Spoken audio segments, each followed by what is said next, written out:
So, Sonic the Hedgehog.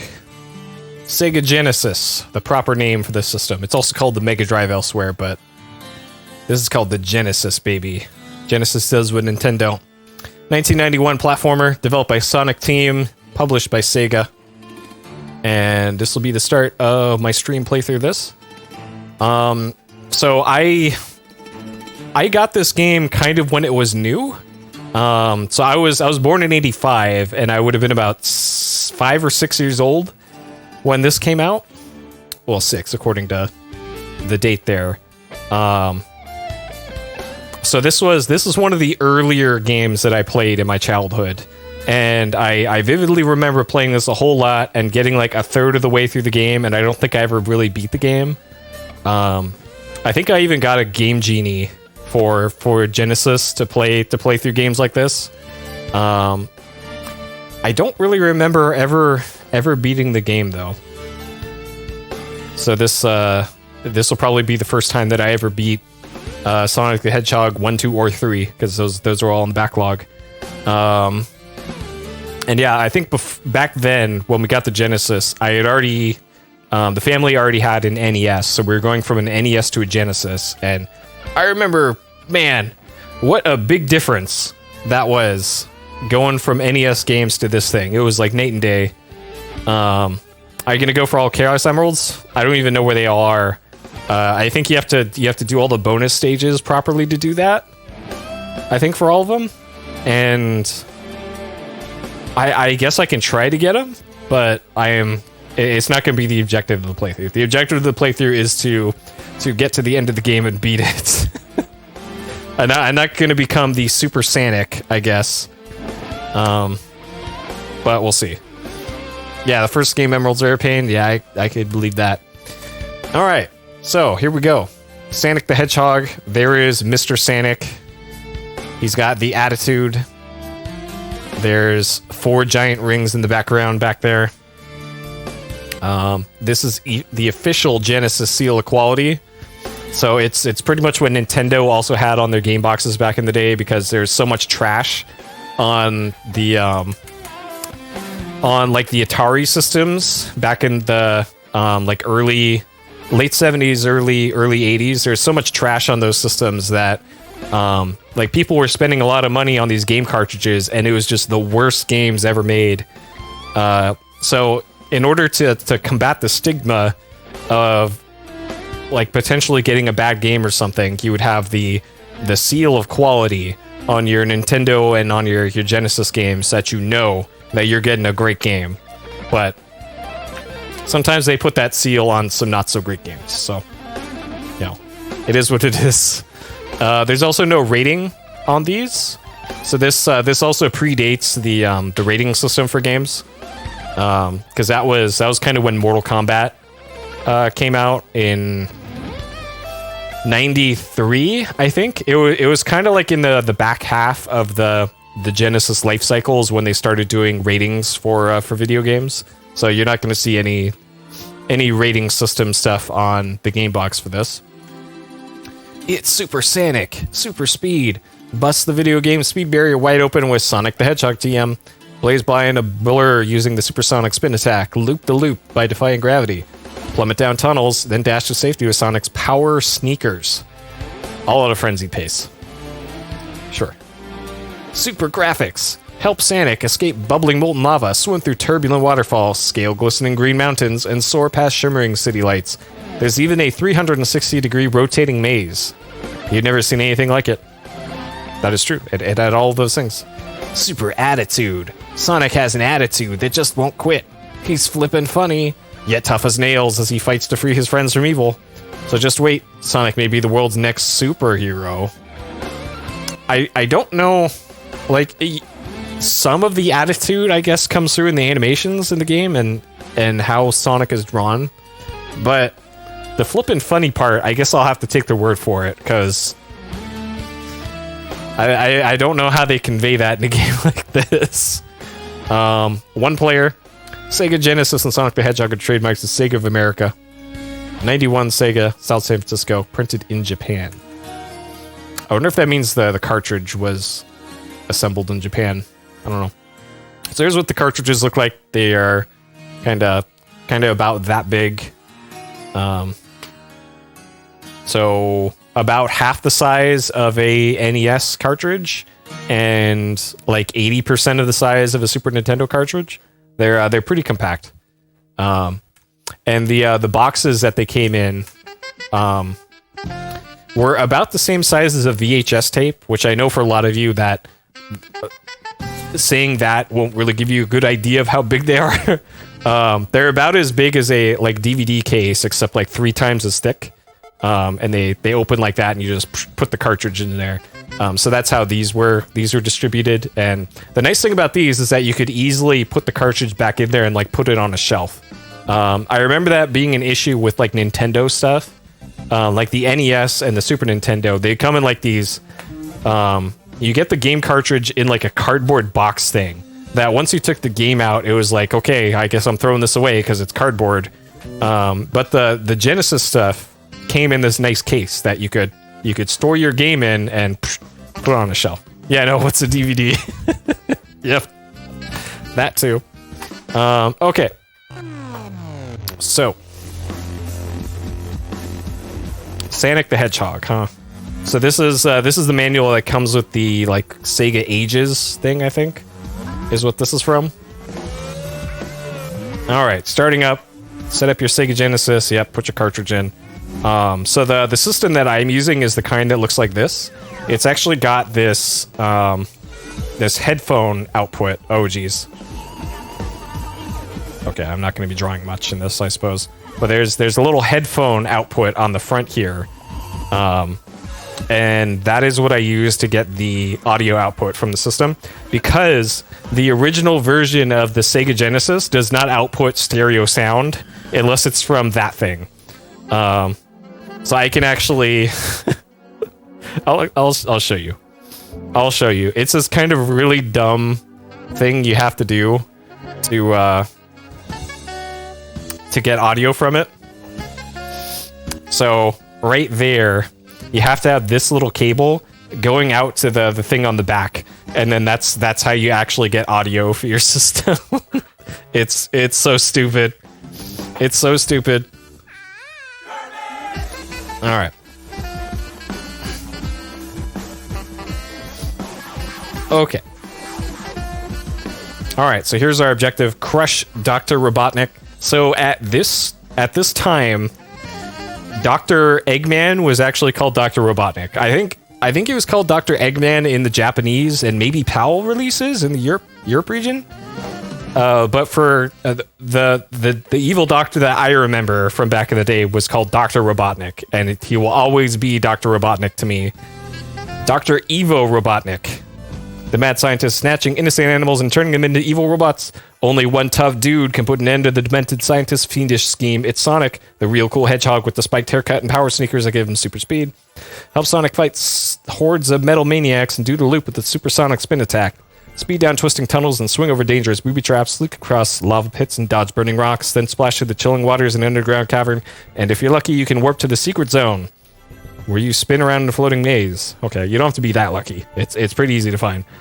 Your greatest challenge lurks in a secret lab, where you come face to face with Dr. Robotnik himself. Spin through space, loop till you're dizzy, save the animals, and become the superhero. Be Sonic, be atomic. Sure. So here's what the controller looks like for the Genesis. Pretty simple. It's got the direction button. It's I think they had to call it the direction button because Nintendo might have had some sort of trademark, I think, on directional pad. And then you got 3 buttons here, and then the start button. The B button is technically called the trigger button. Like, there's actually a little label right above the B button that says trigger. And I think that's there because of the previous system to this, the Sega Master System, though I'm not sure about that. All right, so it's just directional button to move Sonic up, left, down, and right. And it looks like you can look up and down. Start button, and then A, B, or C. Just any of the 3 buttons. Sonic Super Stunts. Press the D button down when Sonic's moving to do the super spin attack. A, B, or C to jump while performing the super spin attack. Sure. Alright, reach for the rings, get rings, dodge traps. Yep, stay alive. Let's see. If you touch an enemy with your rings, you'll lose your rings. If you touch an enemy without any rings, you die. Why'd they start to call them in the later games? I think it was just to combine the terminology between the two regions, so they didn't have to keep having separate branding and all that for them. Present score, timer, lampposts. So lampposts are like checkpoints. Super ring gives you 10 rings. Shield gives you a shield. Power sneakers, you run faster. 1-up is a 1-up. Invincible is invincibility. Okay, so there's 6 zones, each with 3 acts. You fight a boss at the end of every act. So we got Green Hill Zone, Marble Zone, Spring Yard Zone, Labyrinth Zone, Starlight Zone, and Scrap Brain Zone. I think Labyrinth Zone is the farthest I ever got back in the day when I was playing the Sanic. And then the Secret Zone, if you collect a certain amount of rings, you can warp to the Secret Zone, where you'll do a maze. There's 6 Secret Zones in each zone. Your objective is to get the Chaos Emerald, and then touch the goal. Okay. Alright, so we got bumpers, reverse, goal. Oh, this is all stuff from the Secret Zone. So, that doesn't really matter. Up and down is rotate faster and slower. I didn't know that was actually a thing. Okay. Chaos Emeralds, yellow, pink, blue, green, red, and whites. You'll find one in each Secret Zone, collect all 6. Sure. Game over. You have 3 chances to complete the game. If you lose all 3 chances, the game ends. So that must be your continues. Okay. Scoring. Yeah, who cares about scoring? Chopper, Motobug, Crab Meat, Roller. Sure. The Buzz Bomber, Jaws, TM, Caterkiller, Ball Hog. Okay. Neutron, and Burrowbot. Sure. Grab all the rings you can, watch the traps to see how they move. Look for ways to get to places that's even possible to reach. Use the Supersonic Spin attack to find hidden items. Sure. Look for secret rooms. How are you supposed to do that? Remember, there's a time bonus, so race through the X as fast as you can. I don't think that matters either. I guess you can get continues by doing that, but sure. Destroy enemies in succession for extra bonus points. Scorebook. Oh, man. Okay, so rather than a notes section, they give you a place to write down your score. Sweet. Anything weird in here? Do not bend, crush, or submerge your cartridge in liquids. Take an occasional recess during extended play. To rest yourself and the Sega cartridge? Alright. Owners of protection TVs, still pictures may cause permanent picture tube damage or mark the phosphor of the CRT. Well, I have both a CRT and an OLED in front of me, so I got the double problem with that. Free 90-day warranty. Do not return your Sega Genesis cartridge to your retail seller. Yeah, Ball Hog, everybody's favorite. The Sega Technician. And then what we got here? So we got an ad for Castle of Illusion starring Mickey Mouse. I seem to recall that these were well-received games. The Mickey Mouse games on like NES, Genesis, and Super Nintendo. I don't think I played any of those. So if there's any of those that in particular that I should play, let me know, because I've heard that they're okay, but I'm not sure which ones are actually the good ones. Mickey's on the trail of Ms. Rebel. Sure. A wobble with Mickey. Huh. Okay. Was overheating a problem for the cartridges? Nope. I think they probably just wanted to have an excuse to tell kids, like, hey kids, don't play so much video games. It'll cause everything to blow up. Can you lick the cartridge? Well, if there's fluids on your tongue, then that probably counts as submerging in fluids. So probably not. All right, let's get going here. So, if I had to guess how long and how many saves, deaths, and everything it would be, I'm gonna guess that this takes me 2 hours with 30 deaths. 2 hours and 30 deaths is my prediction for this one. 2 hours, 30 deaths. All right.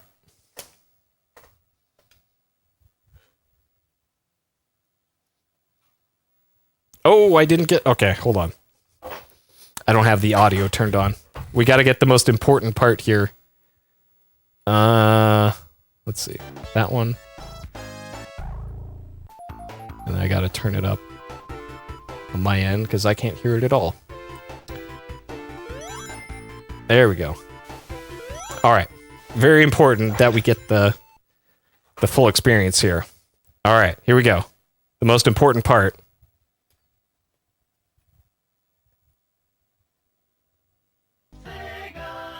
There we go. Sega. Is this turned up all the way? This is not very loud. I need to turn up the gain on this. Analog 1, 2. There we go.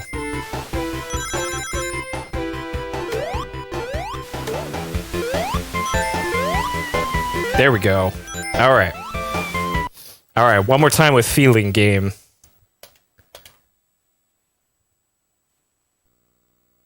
There we go.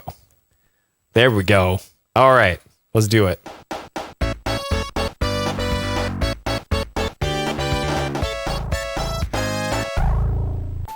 All right.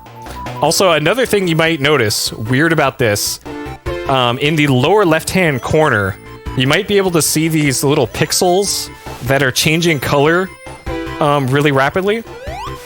That is something you normally don't see on a regular TV. But because I'm using really high-quality RGB cables for this and doing it through an OSSC, you can actually see in the lower left those pixels there. And I believe that is the color palette of the game that's being shown down there. I think that's what that is, because most Genesis games do that and have that down there. Yeah, a bit of overscan. That's actually how it's supposed to look, by the way. Like here, if I show on my TV here on the CRT, that's actually how it's supposed to look. Believe it or not. So there's the border on the edges of it, and I can do that to get rid of most of it. But yeah, down here in the corner, you can see those pixels down there. It's very weird, and that's only on Genesis that it does that. It's weird. Okay. So 2 hours, 30 deaths is what I'm calling them. That is a BVM. That's a BVM 14 F1U. It's actually the worst of the two BVMs that I have, but I sold my other one. I used to have a 20-inch along with this one. Okay, let's do it.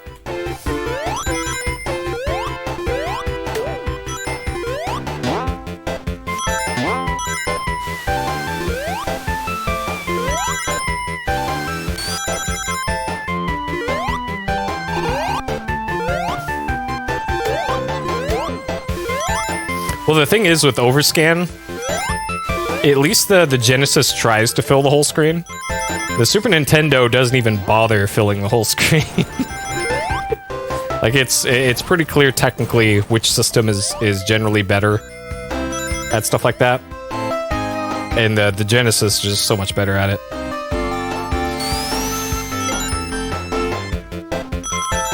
Oh, nice. Yeah, the thing is with CRTs, for me personally, is that like I'm not really a big like analog video purist, I guess.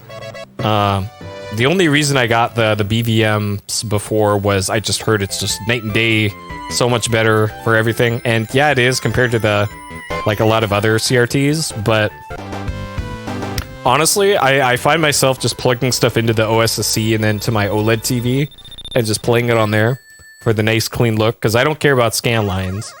And there's already so little lag that it personally doesn't matter to me. Okay. Alright, so here's the first Chaos Emerald.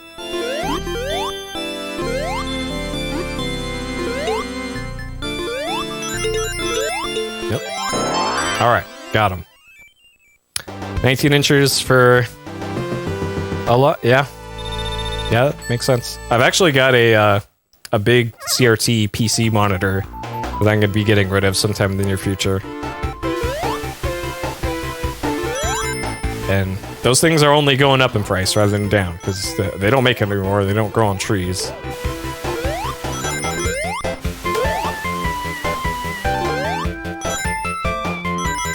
But you can't go off of the eBay pricing for stuff like that either, because a lot of the eBay listings for PVMs and BVMs are scams. For a lot of them. Some of them are actually reputable sellers, but a lot of them are scams. That they say, oh man, somebody paid $2 grand for this 20-inch TV, and no, they sold it to themselves for that much to mark up their other stuff.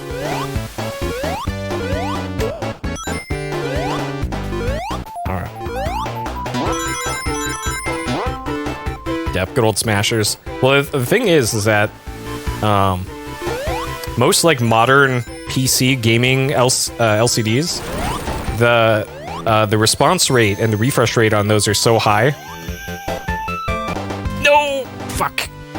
Are so high that it's actually roughly equivalent to a CRT, and in some cases better than a CRT.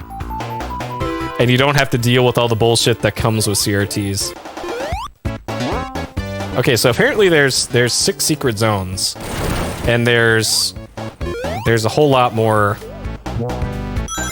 areas in the game, so I don't think I'm locked out from getting all of the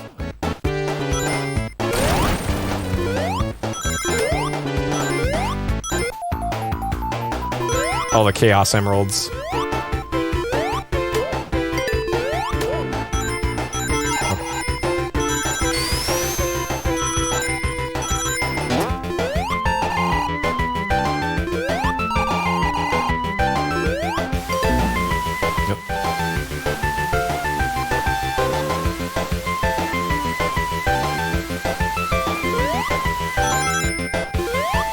Okay, so one of the things that Sega purists will always give somebody shit about who's using RGB cables and setups like I am is that, oh man, the waterfalls in Sonic don't look the way they should, because if you're playing this on a crappy composite video connection, it's actually going to smear together the pixels on this, and for me it looks like just straight up and down line of water pixels and then black and then water pixels black. And they say, man, you shouldn't invest any money in this RGB stuff because the waterfalls, like, come on. And if that's you, shame on you. If you're saying that to yourself right now, shame on you. It is not worth having the rest of the image look like trash just to have the waterfalls look the way they should. Alright? Come on. Come on. Like, people unironically say that. You shouldn't be... Oh, come on. You shouldn't be spending this money on RGB and video upgrades for your Genesis because that's the way it's supposed to look, man. Come on, man. And yeah, the Genesis is actually one of the easier consoles to get, like, amazing looking video signal out of.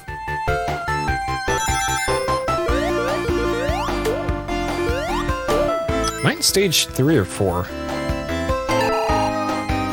Okay, stage 3. So this I remember distinctly back in the day.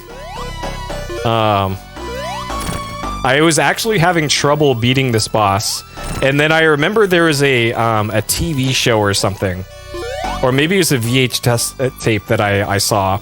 Actually had like a tip section on how to beat Sonic, and how to beat this boss was in that video.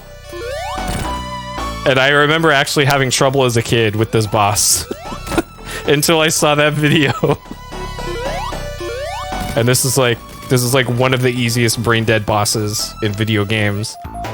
But when you're 6 years old, sometimes it's difficult. Yep, those hot tips. Because I distinctly remember it was a video. It might have been at like Blockbuster Video or something, at like a video store that I saw it. Like, oh, that's how you beat that boss. And I could finally see the Marble Zone in Sonic.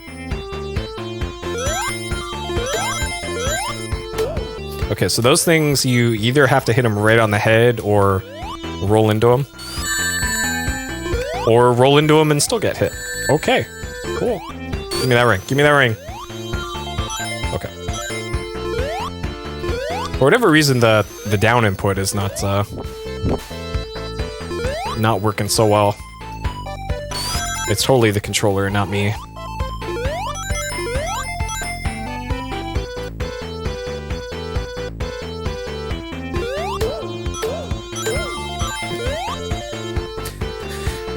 Okay. Alright, so far deathless. And then these will cause that to do that.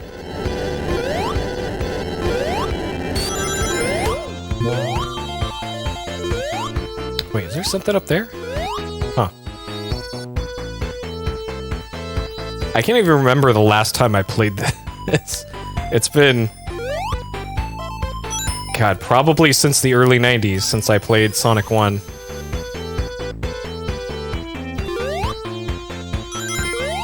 And I think I might have seen speedruns of it a while back. Alright, so we got ourselves a La Milana puzzle here. Okay. I know, right? Of course, Sega did it first and better.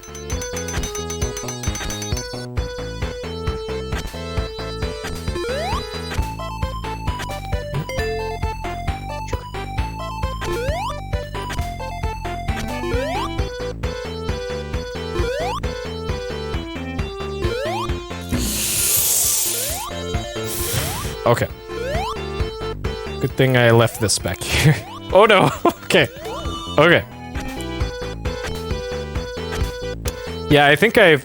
Well, the thing is with Sonic speedruns, of like the classic Sonic speedruns, things are just happening so fast that's like, you can't even tell what the hell's going on half the time.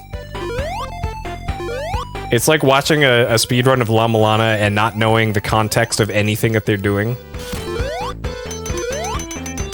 Like, it's like that, but for a platformer.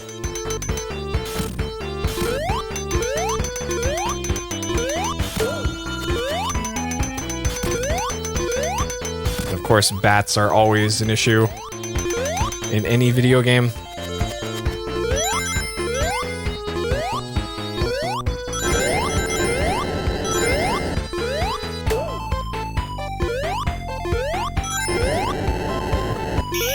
All right.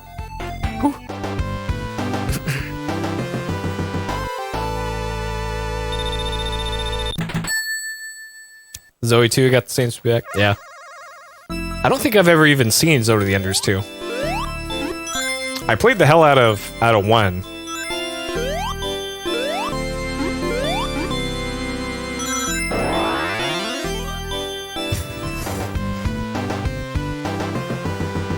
All right.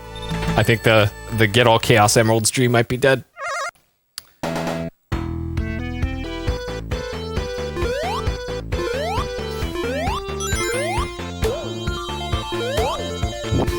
I'm gonna have to ask Obama where the Chaos Emeralds are. Shit. According to the meme.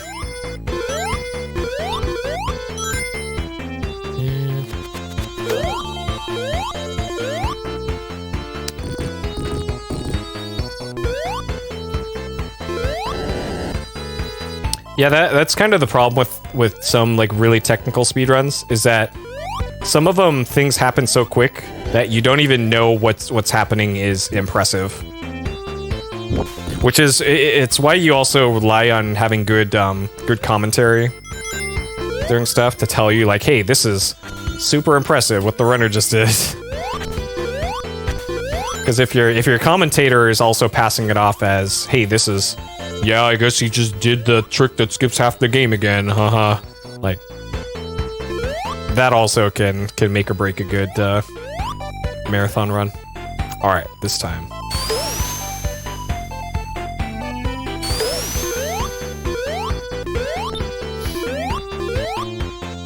Yeah, F-Zero. Yeah, I can see that. What the hell? Okay. Sure, that's how physics work.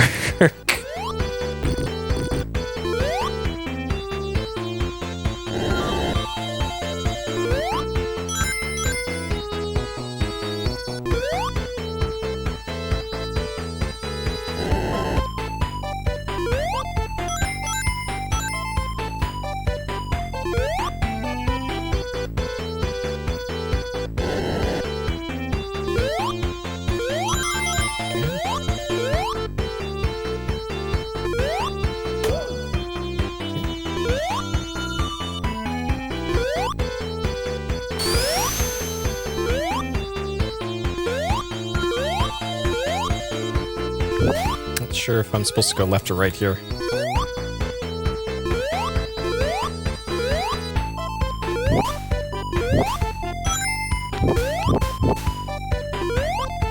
So even these little inclines on the top of these things, they still actually push you left and right. Like even if you just jump straight up. It's weird. Okay.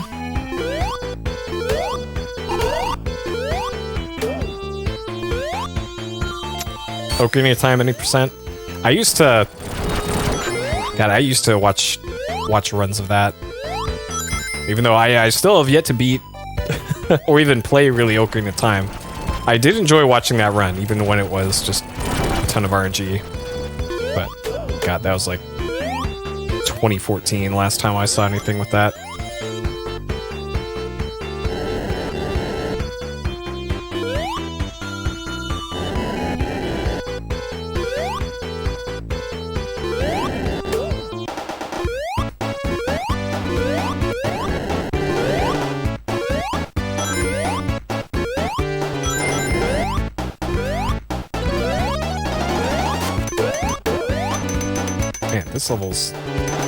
This level's taking a bit. Yeah, so it looks like if I try to just do an up input, sometimes it does upright. No! Get in there! Get in there, Sonic!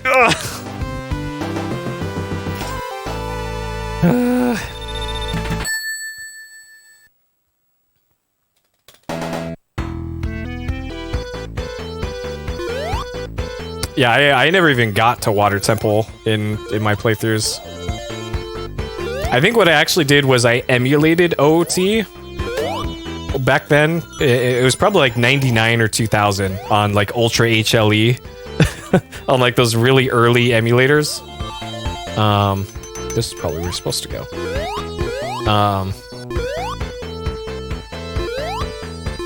And I remember like getting stuck super early in Ocarina of Time. So I just used the built-in cheat thing to like to give me the required items, and I met Fishman. And then that's okay. All right. One ring and a dream.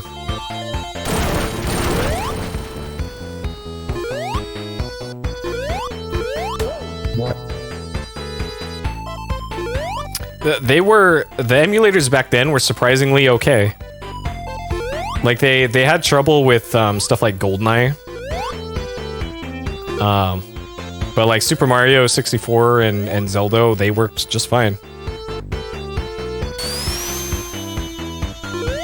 Though that also means that they really haven't improved too much since then.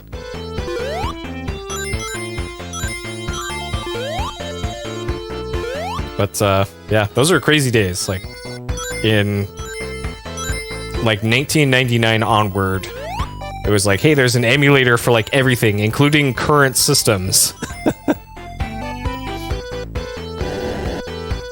Like I remember playing PlayStation games on emulator and also just on the regular system, because in some cases they like looked better on emulator back then.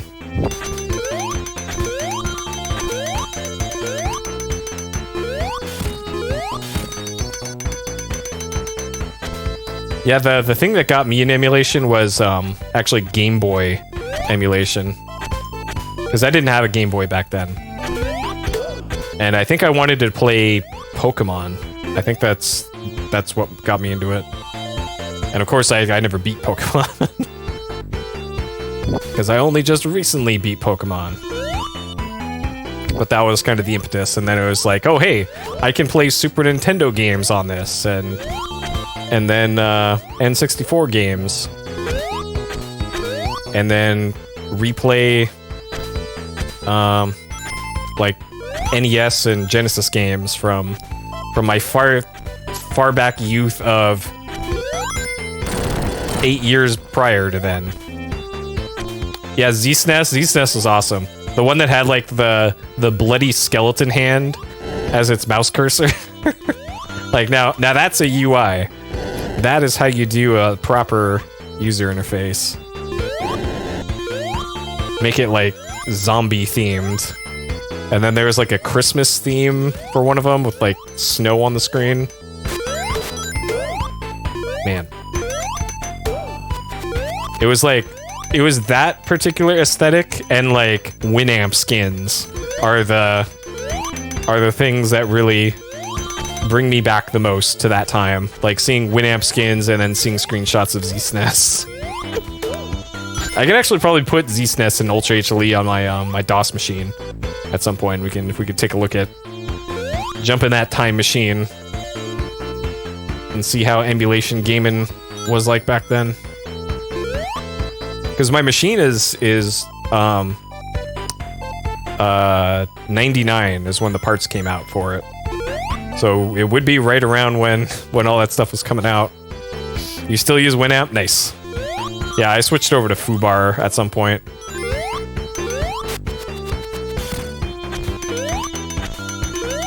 Because I like how more lightweight Foobar can be. And I still just play those crappy old 96 kilobyte MP3s. So I will never know what those songs are supposed to sound like, because they sound like low bitrate music to me, and always will be. Alright, I think the boss is next. How they handle searching? Yeah, I suppose if you have a large library, that would be a problem. But I do not have a large library. Actually, a lot of my MP3s that I have in my library are the same ones that I got off of like Napster back in the day. That have just been sitting on my computers over the years. All right. So 2 zones in, 0 deaths. Nice.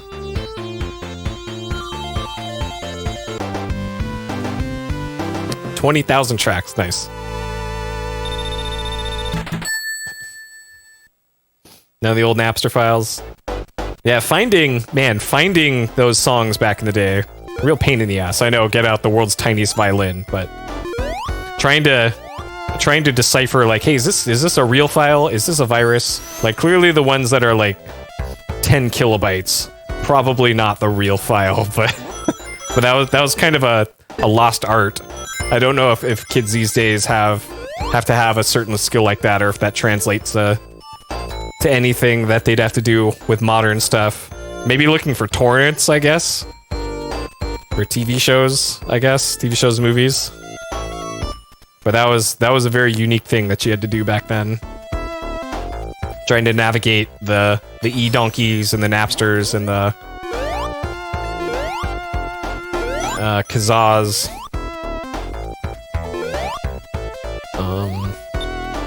What does this do? What the hell? Okay. Oh, that's the Rollo.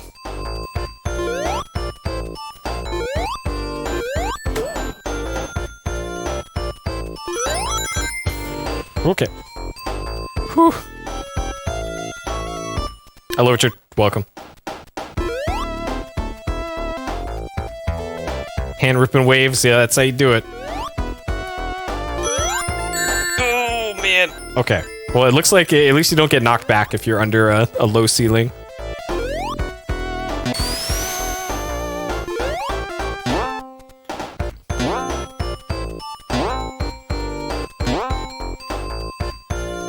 Still see the Katawa Shoujo. Nice. Yeah, I never really got into torrent stuff. Because I think when I was in college, back in 2003, I think my university actually like ratted me out for using using a torrent client for something. I think it was for getting what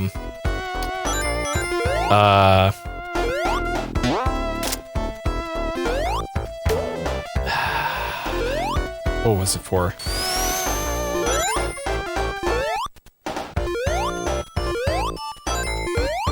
It's for this. It was for a horror movie. The one on like a derelict spaceship with Sam Neill. That the name is escaping me.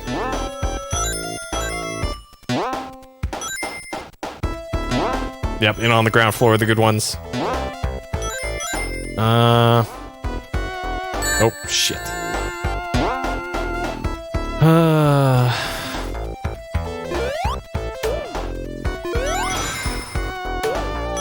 Alright. We good. Yeah, Event Horizon. Yep. That one. That one.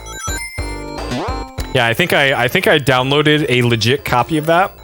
And then like the day after, I get an email from the university of, hey, your connection's been terminated until you sign this form to say you'll never do it again and all that. So I had to go do that.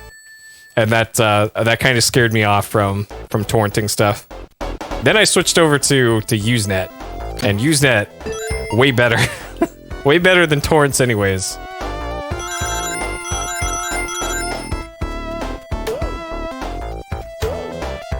Okay, so I think enemies that are off screen can still do their attacks.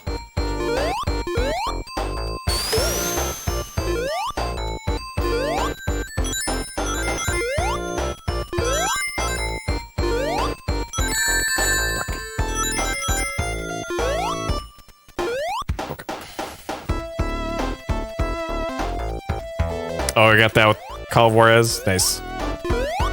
Yep. Yeah, that was also a weird time with like Xbox 360 pirate stuff, where everything worked up until a certain period of time, and then there's some major patch where you couldn't do that for a while.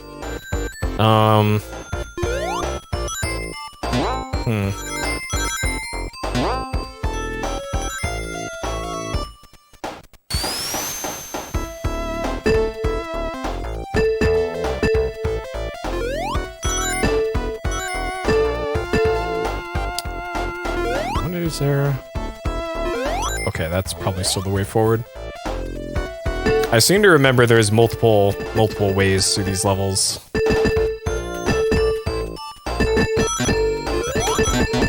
Okay. Alright, perfect. That's how physics works.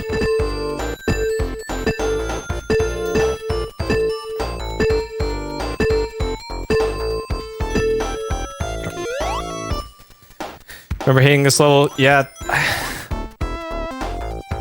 I think I remember, well, I hated the levels after this more, which we'll get to that when we get to that, I guess. But I remember Sonic 2 did this type of level way better than 1.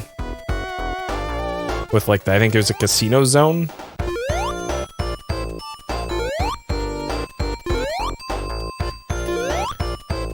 Because I had all three of the numbered Sonic games, I guess, back in the day.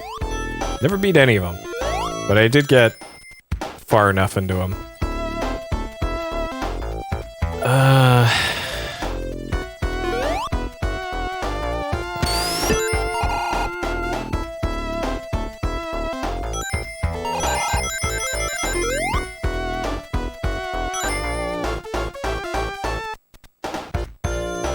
Oh, there weren't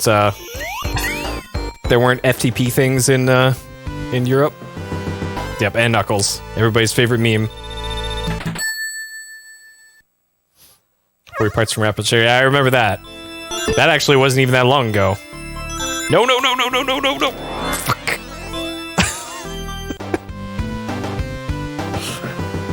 All right, maybe I'll get more than one Chaos Emerald by the time this is done.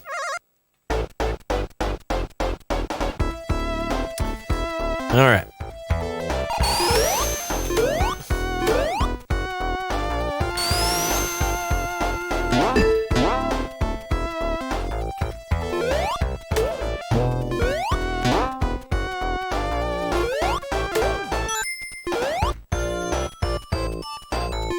Shit, every time. Every time that thing gets me. Okay. So I probably have to do this. Yeah, well, there's all kinds of other sites, just like Rapid Share. But yeah, I remember Rapid Share being one of the good ones. I think I actually had a subscription to there. I'm pretty sure that's how I got a lot of, like, older anime stuff. Like fan sub stuff. That wasn't on Usenet. It's like, here's this show from 1998 that only exists on this bootleg Rapid Share folder. And nowhere else, because there's no other way to legitimately get it.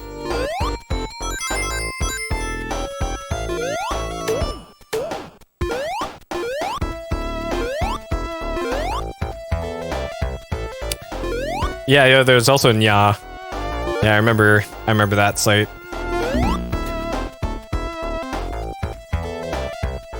It was going up. Yo. What? No. Bro. Sonic physics, huh? Sonic 1 physics.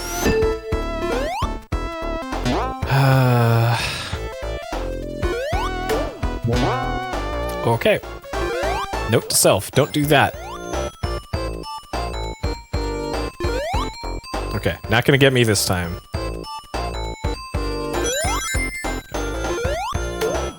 Alright.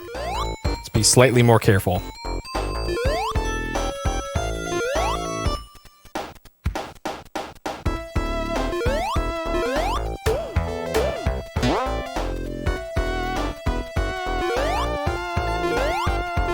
Oh, also, just like the waterfall thing that I mentioned in the first area, the this power shield thing does the same thing, where it's supposed to be dithered.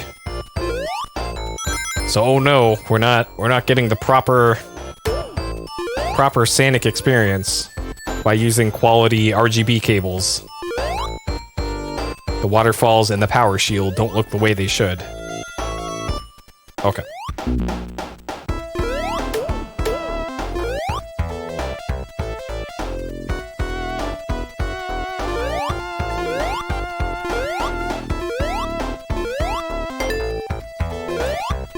Up here.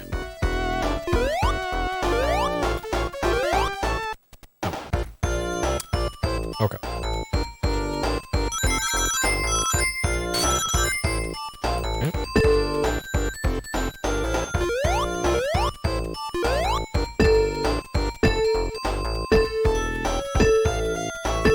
Probably something. Oh, or not. There's something cool over here? No? Okay. I don't get the point of these platforms.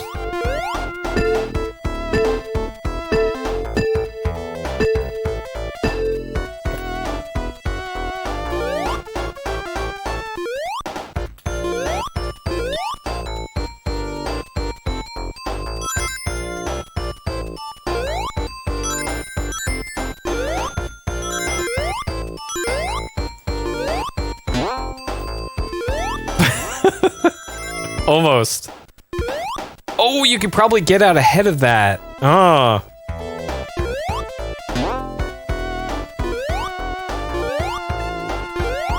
And that was probably a shortcut.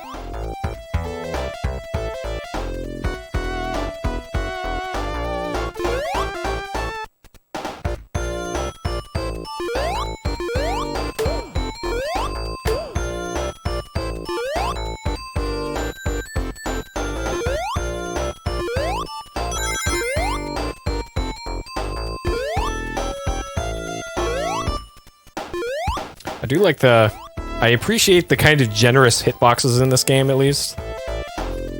Or it seems like Sonic's hitbox is a little bit smaller than his sprite would suggest. Because if this were Llama Lana, at least half of those spinny spike things would have hit me. So this is probably on the other side of that that thing. Okay, I'm not gonna risk that.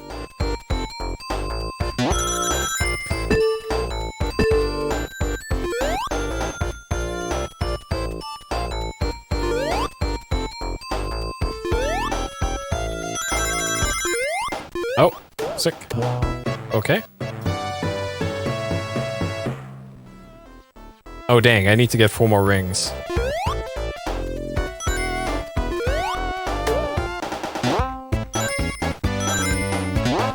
Or 6 more rings. Nice. I have a feeling I'm gonna need those.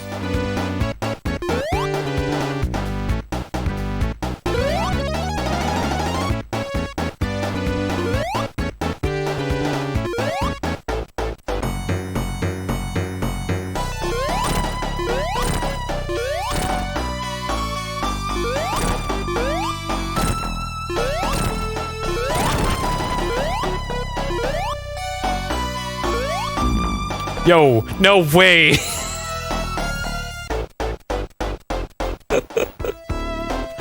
Oh my god. Dude, of course.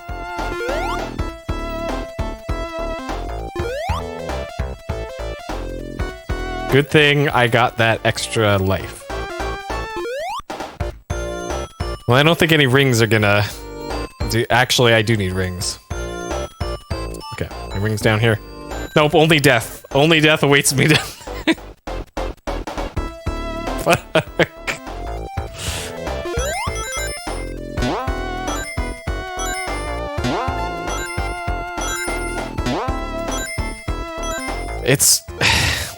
It's not immediately obvious what is a bottomless pit and what's gonna have rings in it.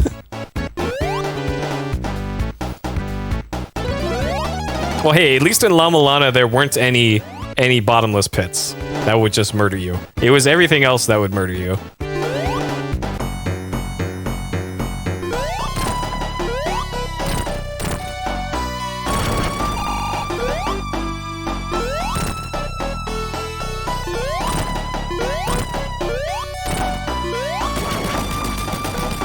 All right.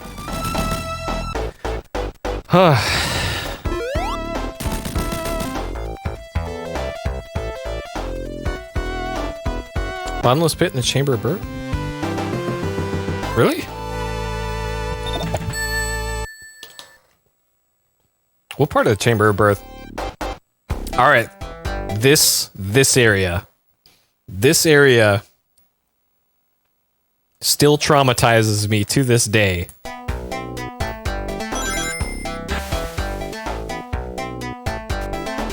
So,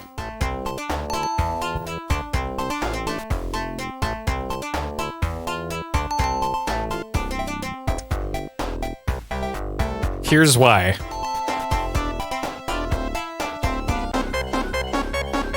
This bullshit. The music speeding up, the timer counting down until you suffocate and drown. This shit.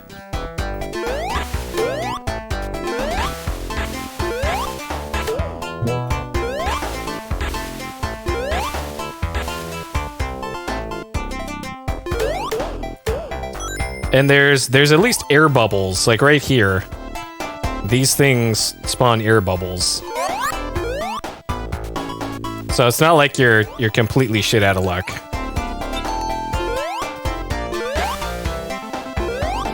But yeah. That particular music that it makes, just traumatizing. Absolutely traumatizing. Probably a big reason why I never... Uh-oh. Why I never beat this game.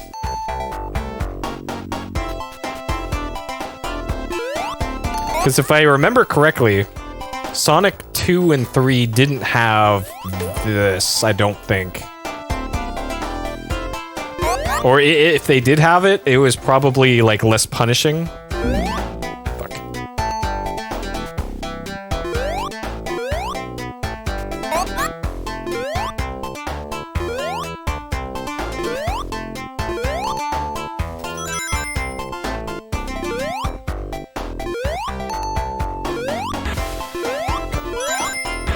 No. Okay.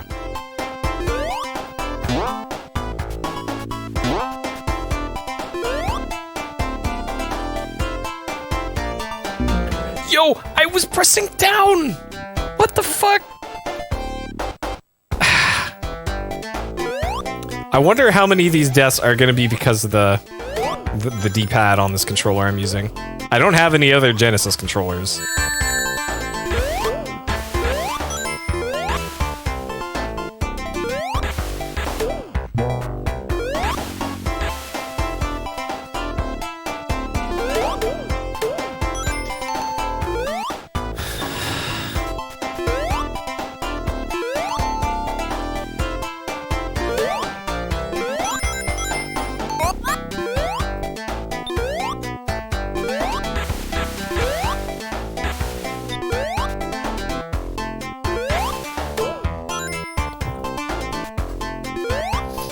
D-pad deaths.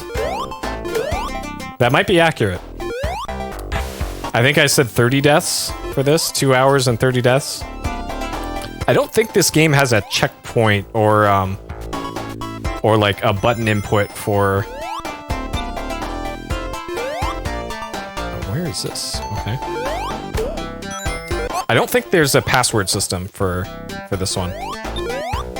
So I think however much progress you do in one go, that's how much progress you do. Uh-oh, I can already feel the D-pad misbehaving here.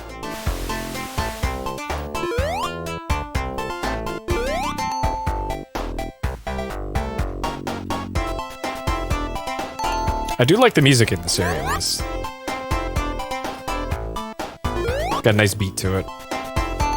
Too bad everything else about this area sucks.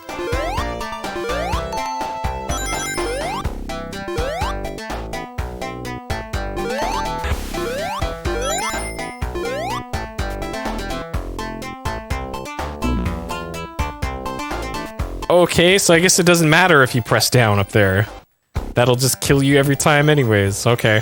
Alright. Maybe that wasn't the D-pad. That was just me being bad. Okay, now I know. Okay, speaking of bad. Jesus Christ. Alright.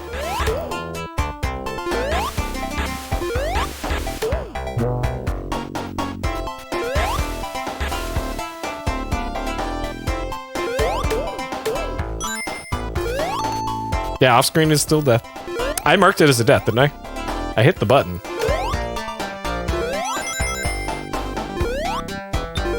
But yeah, there's no mercy in 16-bit games. They will kill you any which way they want to.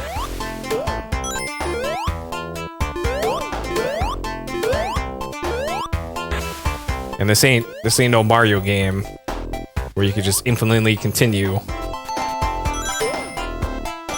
Sonic would be very disappointed in you if you... Okay, alright, for once I'm glad about the sketchy physics. Because that probably should have killed me.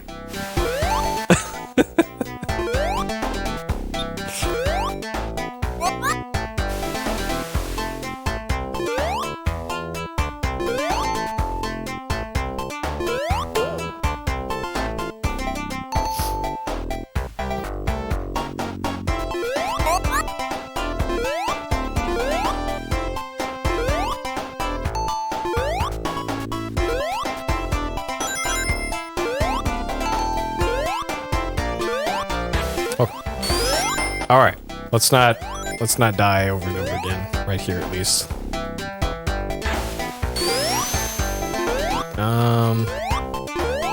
Oh, you just do that, except without hitting the spikes.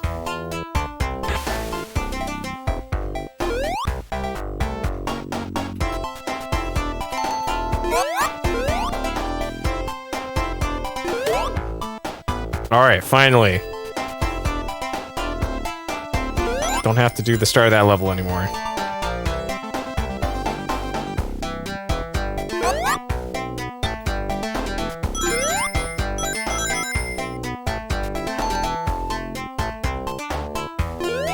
That spike there at the beginning, if I was playing on like an RF connection, probably wouldn't have seen that spike.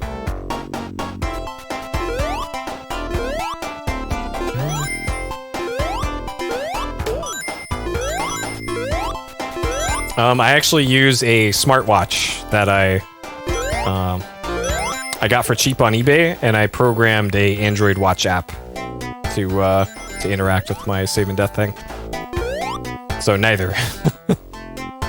I used to use a tablet that's in front of me on my that looks like that does that. I used to here. I'll just show you. Easier if I just show you.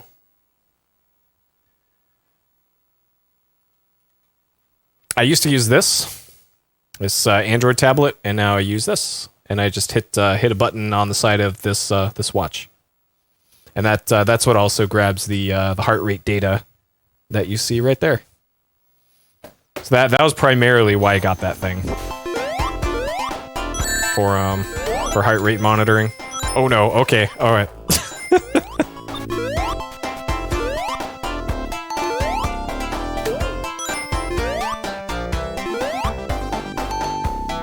And then I realized, hey, I can very efficiently and easily control my my stream stuff with that too.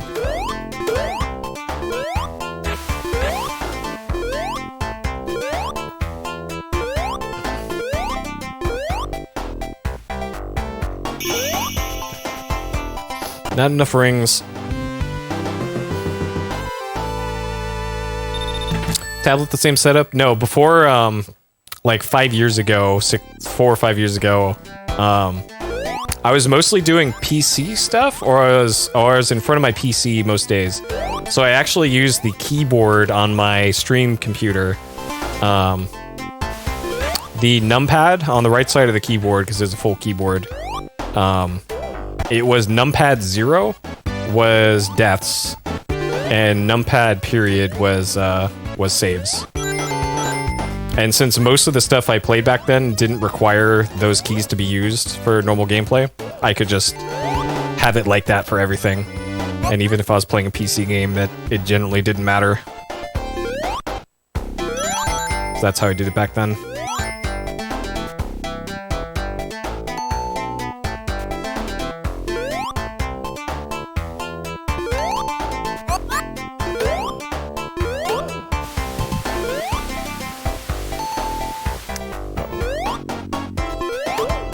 Shit, I think I remember this area from way back when.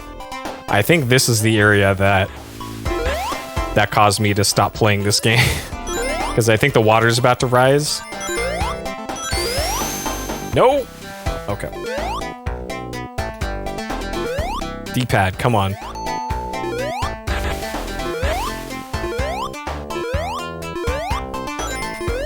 I think I am having PTSD flashbacks from playing this game in like 1992. Like, this is the stage that hurt me.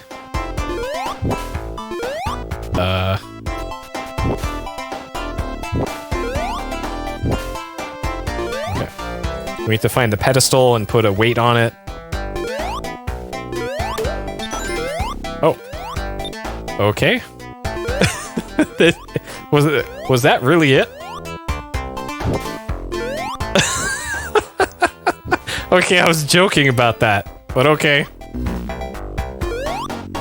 Lana the Hedgehog.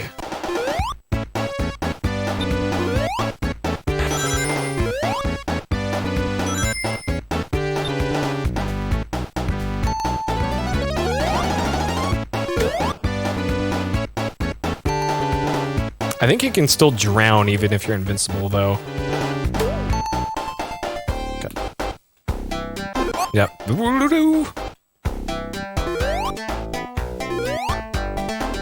I think a lot of games could benefit from the Llama Llana shell horn noise. Perfect.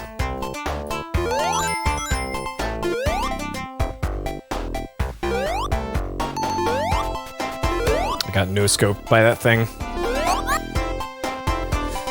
Okay. I was actually playing through the beta version of Llama Llana, like I mentioned earlier, and I forgot where the shell horn was. So I actually got like an hour into the game without the shell horn. Not that it really mattered, because I knew where all the things were. But I forgot where the shell horn was.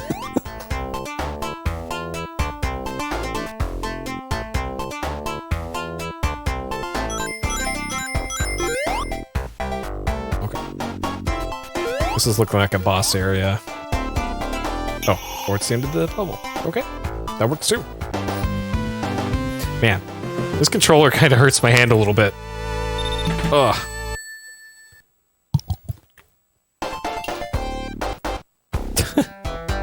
Yeah, I bet the shell horn comes in very handy in the rando. Have you played much of the rando, Hidden?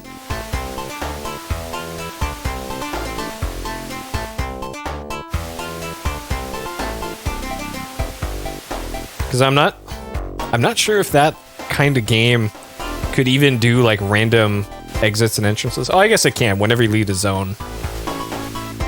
Because that would make things real crazy. If like if you went from the Gate of Guidance to what should be like the Mausoleum of the Giants, and that sends you to like the Shrine of the Mother. But I'm not sure how exactly that would work for... Is this... Am I supposed to just jump off of this at some point? Is this just looping? I don't... Okay, that's probably where you're supposed to jump off. Okay. This is Llama Llana again. Alright, do. Nope, shit.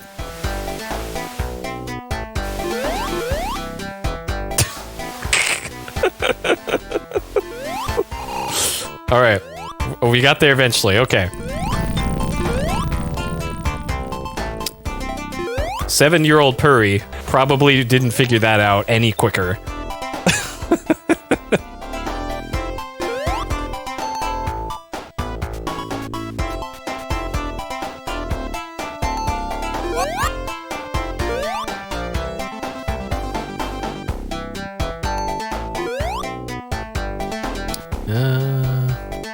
Might be something hidden on the left here.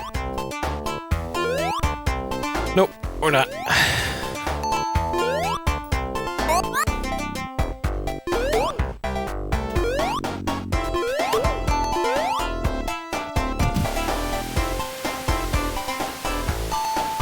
Oh, okay. This is a new mechanic. All right. Come on. Ugh. Don't do that to me, game.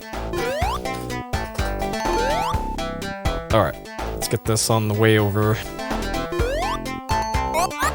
Okay. All right.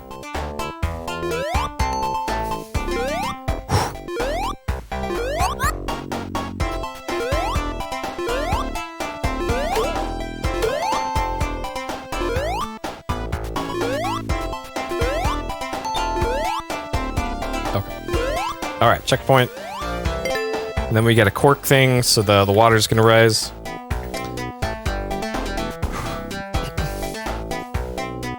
Oh, rando exits? Oh, geez. Yeah, like... with something like that, you really better know where everything is. Though I suppose if you're playing a Llama Llana rando, you probably already are a Llama Llanaologist. Oh, geez. One of these, you probably have to go left. Oh, okay.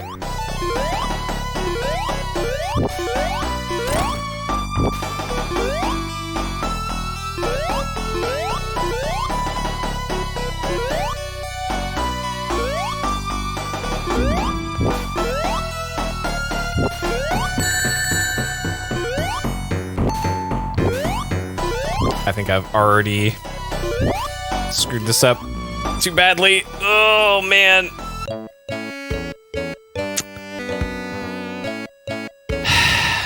And now I gotta start this area over again from the start. Fuck. Wait a second. I thought there was continues. You don't start with continues?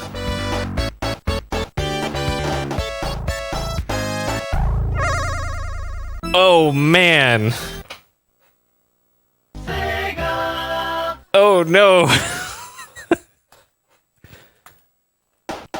Oh, man. Okay. 90s video games, huh? And I thought Steel Battalion was rough. Well, at least the rest of the game is pretty easy until that point. Yeah, I could have sworn there were continues, but I guess you gotta get those from the bonus area.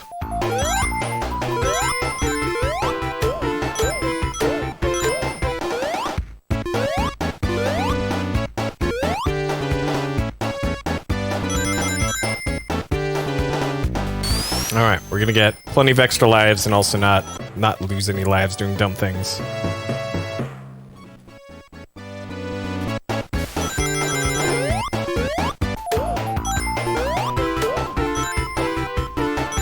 Alright. Puri chuckled, you mean the Chaos Emeralds? We're gonna get all of them. 50 rings? Alright. Let's do it. Let's do it. I'm gonna need him, apparently.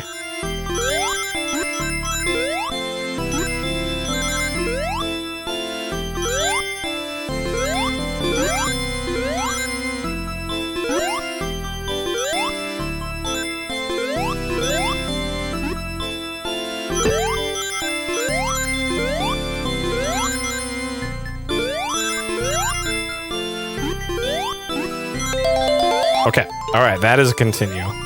No, don't.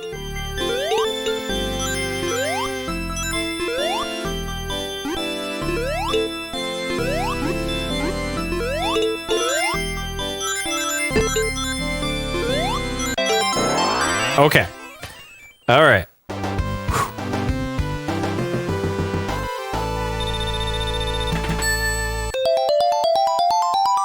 Got him. Okay. But yeah, the middle finger on my left hand is hurting from holding this controller.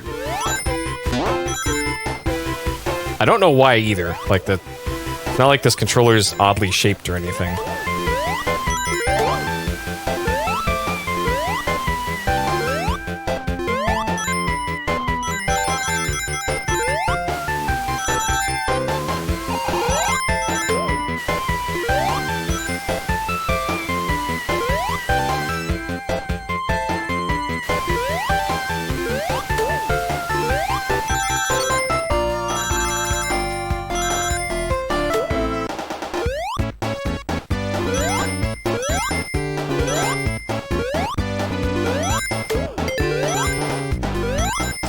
I'm not 2 rings short of 100.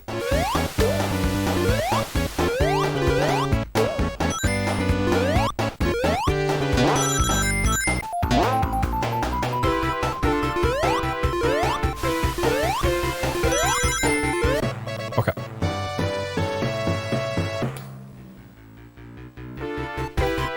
No! Okay. Not again. Alright, Sanic. Let's do this.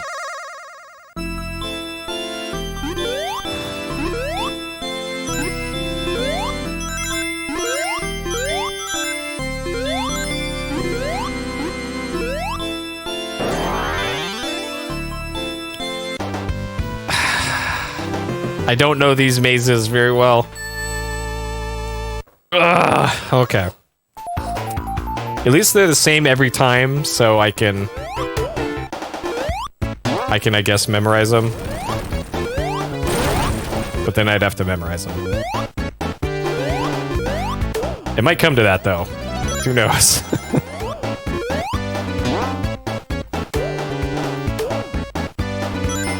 Yeah, how different was the Master System version?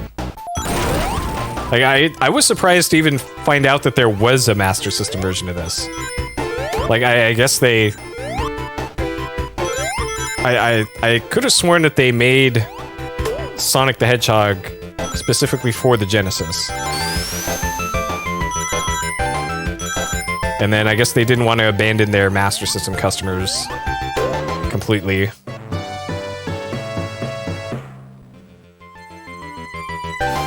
Yeah, completely different, yeah. And the SMS is pretty much the same hardware as the Game Gear.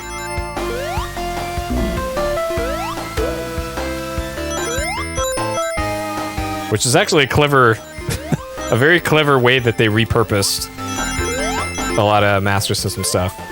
Because, hey, just take the processor from it and dump it into a handheld.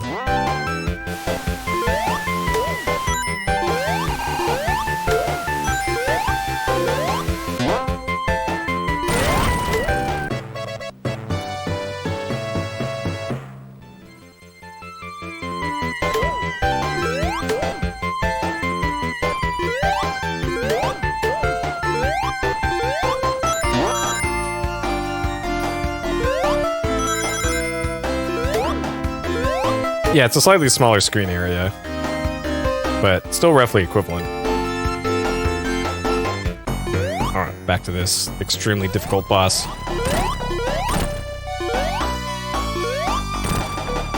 That I almost got hit by.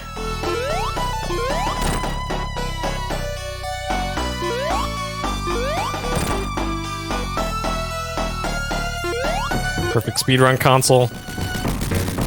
Any console that has the pause button or any sort of like game function buttons on the system itself, like on the the Sega Master System, that's, come on, like the flash cart that I'm actually using on my Genesis has support for Master System stuff on it, and in order to pause the game playing a Master System game on that cartridge, I actually have to reach over and hit a button on top of the flash cart to pause it. Like, this is not a great experience, but I guess that's how it's supposed to be. I don't know. I have zero nostalgia for the Master System. Like, I didn't even know it existed until, man, probably well into the 2000s. Like, I had never even heard of it back in the day.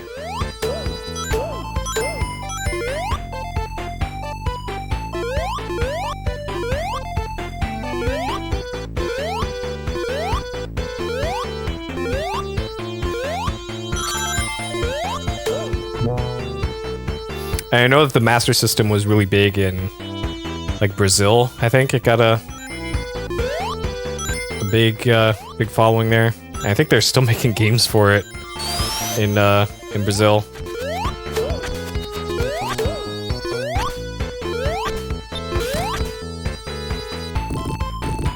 Kind of like the Dreamcast is still getting games made for it.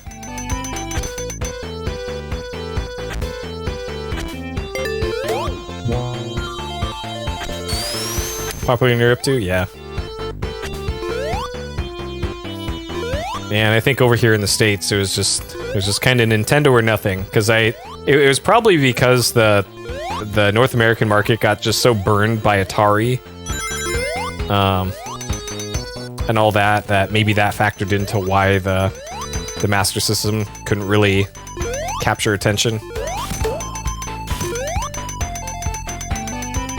when the NES could. When Nintendo did what Sega couldn't.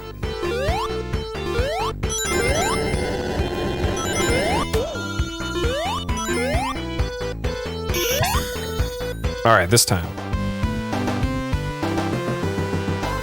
240 to 900. What for a super? I keep wanting to call it the Super Master System.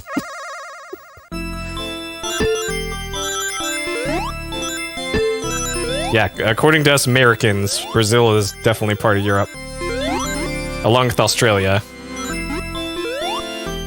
Just right below Germany. Okay, this. Alright, I kind of want the continues more than the... Okay, alright. Give me the rings.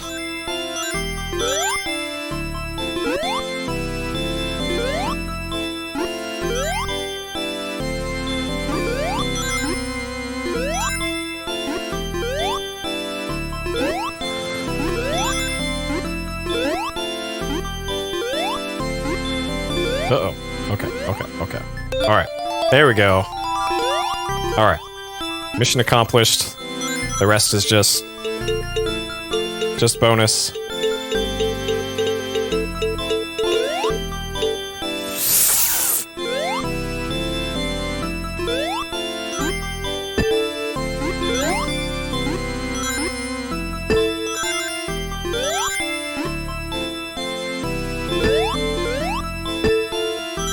Actually, if I can get multiple continues, that would be great.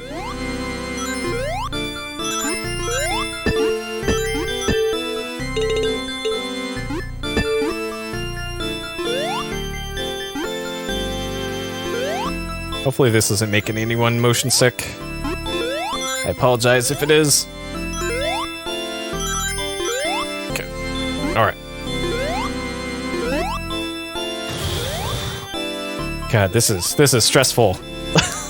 Like, there's nothing to be stressed out about with this, but for some reason I am stressing hard right now.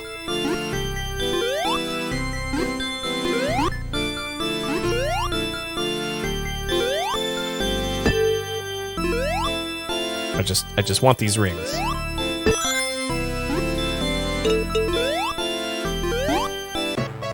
Yo, okay, alright. There we go. There we go. Whew. Ugh. Alright. Wait. Is it gonna give me 2? What? Yo, have I been scammed? I went through all that and... Yo. What?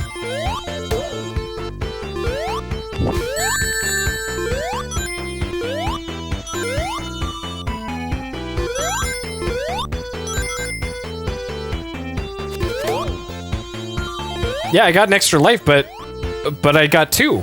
I got 100 rings. Or you mean I gotta continue and then I got an extra life? But it made the same sound. I thought I got 2 continues, which is what I wanted. That was my whole point in staying in that area, as long as I did.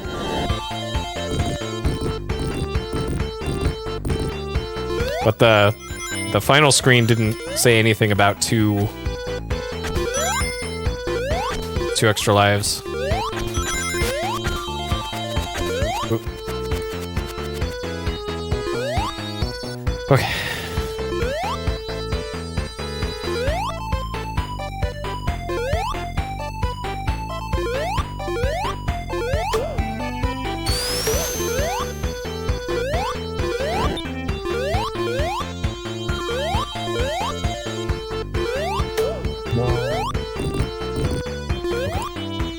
No weird physics this time.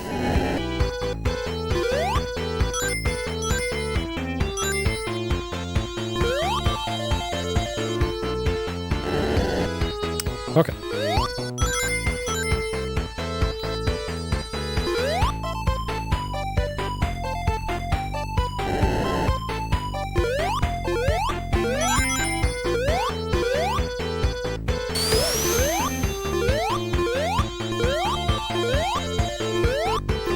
Sure, fine. Guess I'll go this way.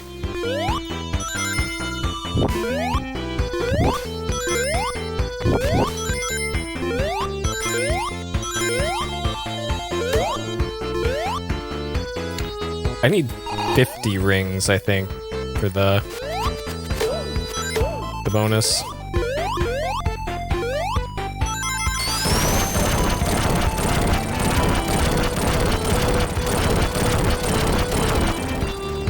Really?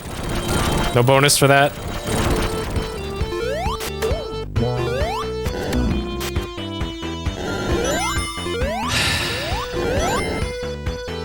Of course.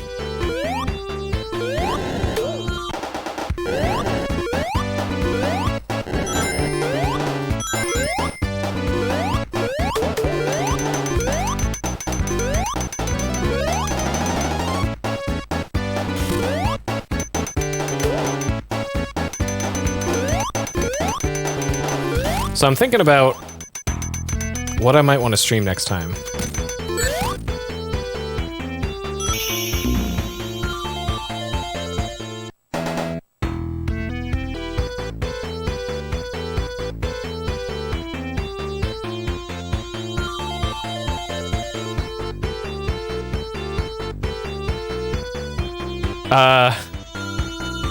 Did I just accidentally speedrun?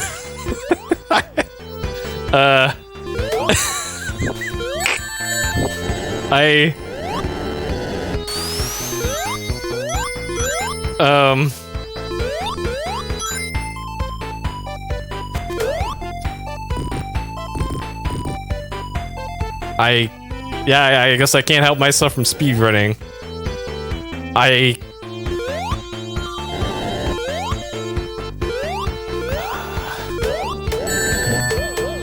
Sure, okay, this works.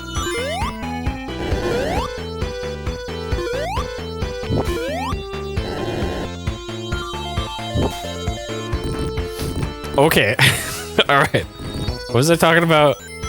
Oh yeah, what was I gonna stream next? I think next stream I'm gonna do more PS Explosion. So I think I'm going to pull the plug on Monkey Hero because that game sucks.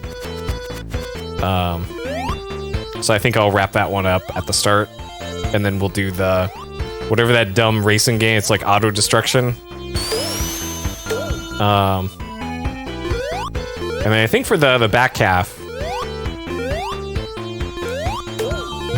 I think I might play through the Commander Keen games. Because those are on the backlog. And I might be able to do the Commander Keen games in one go. Maybe. Yep, go Commander Keen. I've only played through Commander Keen 1. Like, I don't think I've ever actually beaten Commander Keen 2, 3, Dreams, 4, 5, or 6. Like, I've seen Captain Clever beat those many, many times, so I know what they look like when you beat them. But never done it myself. Besides 1, but 1 is like, do you have more than one brain cell, you can beat Commander Keen 1. If you're 6 years old playing on a $2 PC joystick, you can beat Commander Keen 1.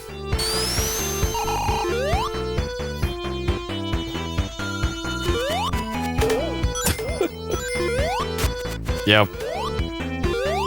Yeah, Captain hates... He hated the Keen Dreams. Like, come on. It's the best one in the series. Completely unreasonable to hate it that much.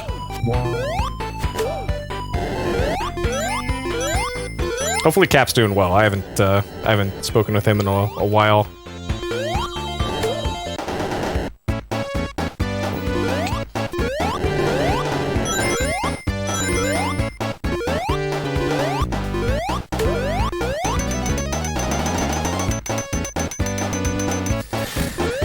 Okay, let's not warp this time, or zip, whatever it was.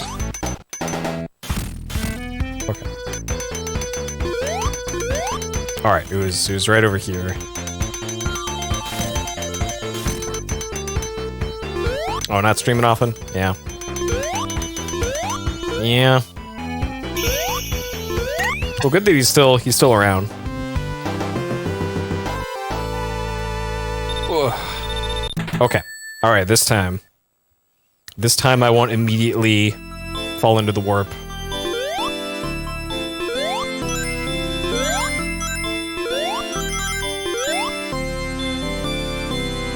I'm actually surprised there isn't an exit right at the start there, because that would be... If I wanted to be evil when designing this, I would put the exit right there.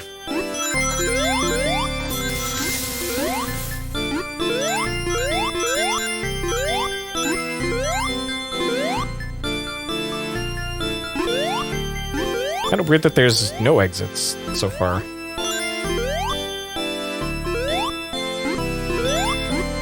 I'm assuming all of these have a Chaos Emerald in them.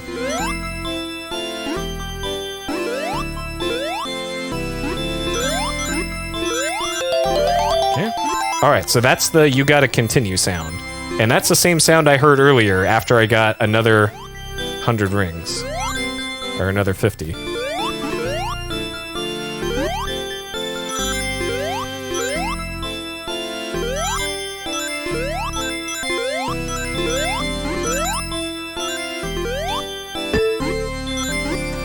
Whoop, okay.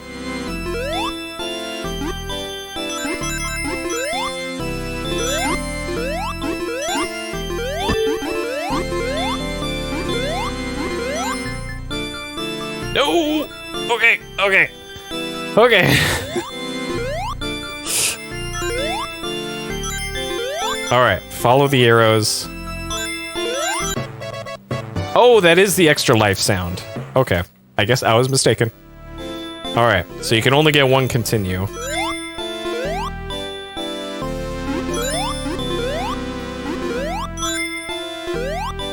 Okay, that's a goal.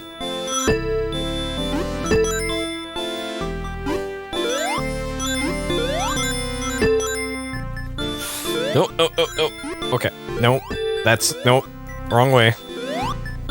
Also wrong way.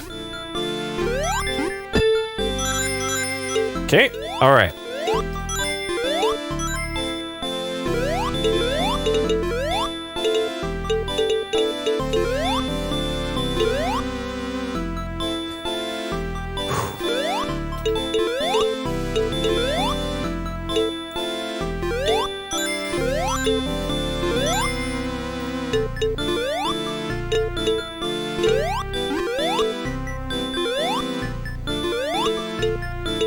No way. Oh, come on. Okay.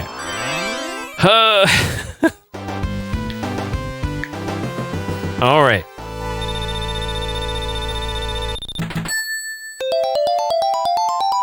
Man, I really wish this game had a password system. So you didn't have to do this all in one go. I guess... I don't think my flashcard has save states. Dang it. Though I guess if I'm gonna play through these games, I might as well not use save states, because that ain't. 6-year-old me, who still used Game Genie and all that, would probably still be disappointed if I use save states, so I guess I won't.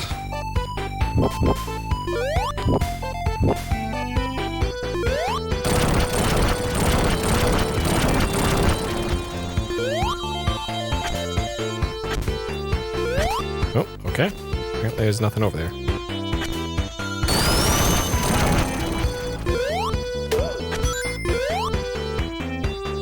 That's so weird that the coin sound effect switches stereo channels sometimes. Yeah, it goes left to right and alternates.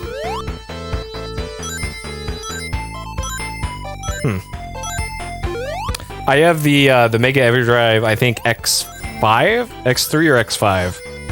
And I think the X7 is the one that you need for save states, I think. Right by score in the manual, of course. I need to reboot my tablet in order to do that, because it's, my tablet is having a bad time right now from all the Luma London notes.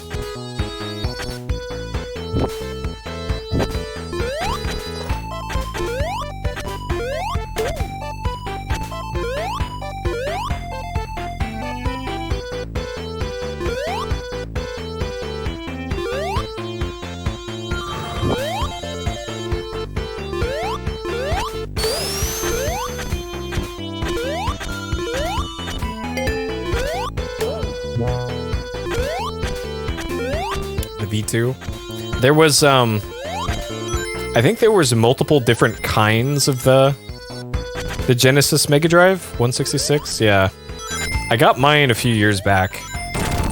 Like, it was before he switched up to like the X3, X7, X5 and all that naming scheme for everything. Is when I got mine. Or like right after he switched to it.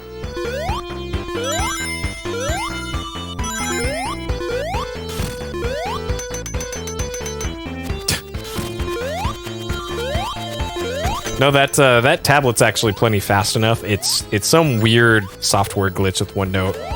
Weird how Microsoft software would slow down and become unusable over time.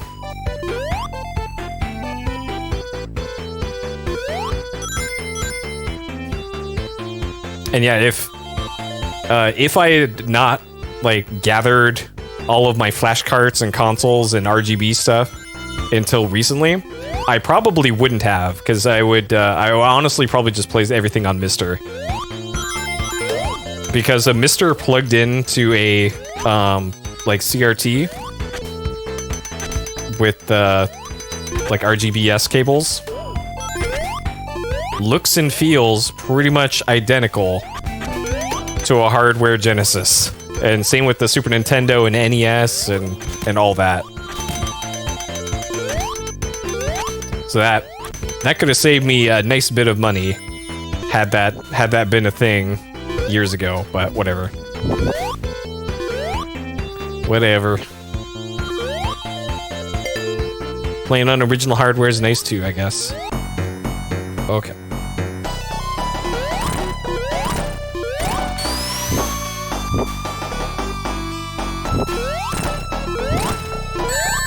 Shit.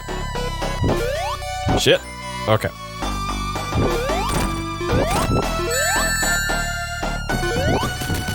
Nope. No. Fuck. Oh my god, that's the worst. Okay. Terra Onion Mega CD. Well, the Mister does Mega CD as well, so like, unless you really want to play that stuff on original hardware, like, the Mister will do that just fine.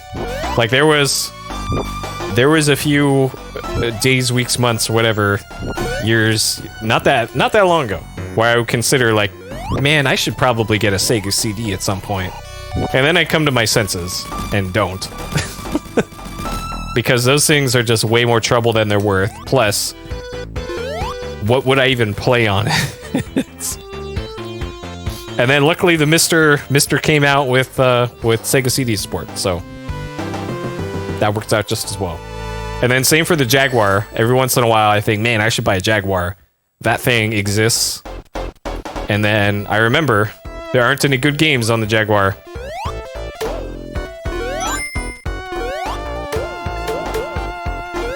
But I did buy a 3DO, so that is the one thing, my one bad purchase.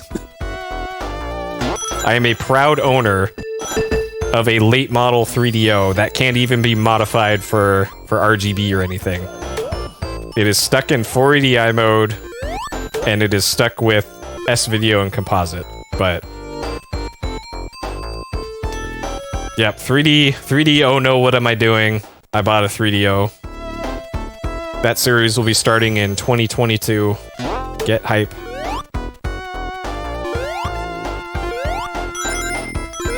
But hey, at least there's one game I want to play on the 3DO. Which is one more game than some of those other systems. CDI, nice. Dead time keeping battery, yep. That's... If you've never owned a Sega Saturn, that's pretty much the Sega Saturn ownership experience of, hey, the battery's dead. Guess I lost all my saves. What a great system. What? Okay. And then having to pay 50... Actually, how much did I just have to spend on my fucking Saturn? It was like $70 for this community-made power board, and then I still had to buy a 12-volt adapter to go with it. So it's like 80 bucks for my Saturn, and of course the damn thing, the power board died on it when I only have like 5 games left that I even want to play on the system. Okay, apparently you can jump on the back of those things. But hey, just like I mentioned at the start, like, if it means that whenever it comes time to sell my Saturn, it'll be better that it's working when I sell it. And it's not like it's gonna go cheap either when I do sell it, because I have a flash card in it, and those things ain't cheap, especially the one that I got. Okay, well at least I got the okay, at least I got the extra life before that happened.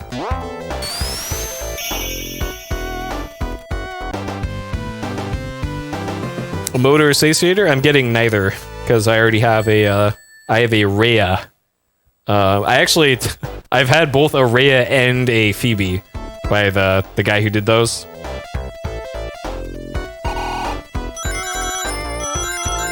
And those have been around for years and years. But the guy who makes them only makes them in super limited quantities, and he's based out of Poland, and he sells them at weird hours for almost everybody in every time zone ever. But the hours where he did open up sales just happened to be the hours that I was awake. So I was almost always awake whenever he would put his stuff up for sale. So that's how I got a Dreamcast flash cart and a Saturn, 2 Saturn flash carts for my systems. But I ended up selling that first Saturn. But I kept the Japanese one that I have. And that's probably also why the power board died in the Japanese Saturn I have, because the power supply is meant for 100 volts, not 110 or 120. So that is likely why the power supply died in my Saturn.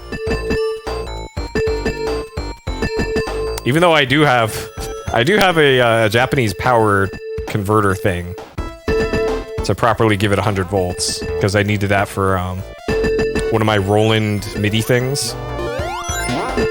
But it never occurred to me I should have been using that. You're not sure which to go with? I would recommend the mode, because from the sounds of things, it's not going to have any compatibility issues that I'm not sure the satiator might have. And I think with the mode, as long as you have the connectors, I think you can just plug the mode into a Dreamcast as well. So you'll have 2 systems covered with the mode, right? At least I think that's how it works. I don't know for sure, because I don't need either of those devices. But that would be my argument for going with mode, even though I think it's more expensive. But you just pull it out of your Saturn, drop it in your Dreamcast, and you're good to go, right?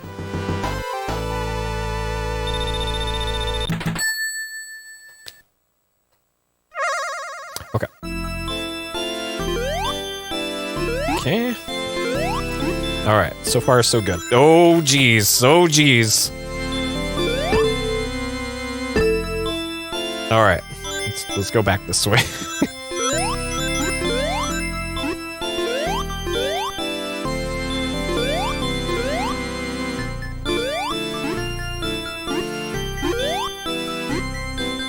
Yeah, like especially since the Saturn can be pretty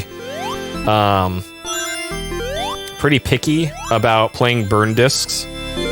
Like, I don't know if you know about the Saturn action replay mod that you can do to essentially have a cartridge-based mod chip for your Saturn. But then you'd still have to mess around with discs, which I personally don't like. Having to keep burning discs and have those take up space and all that, and I prefer flash storage for stuff like that.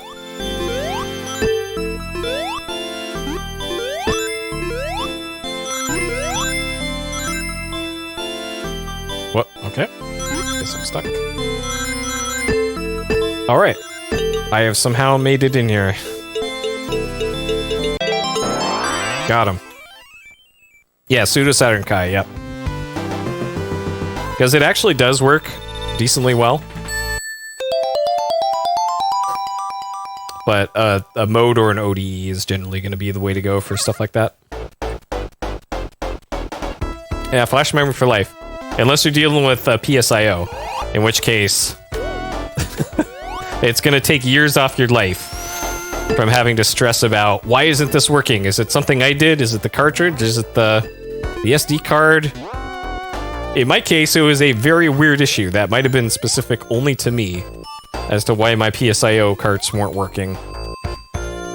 And I think it was because my input monitor was burning out the fuses on the motherboard because of the way the PlayStation routes signals.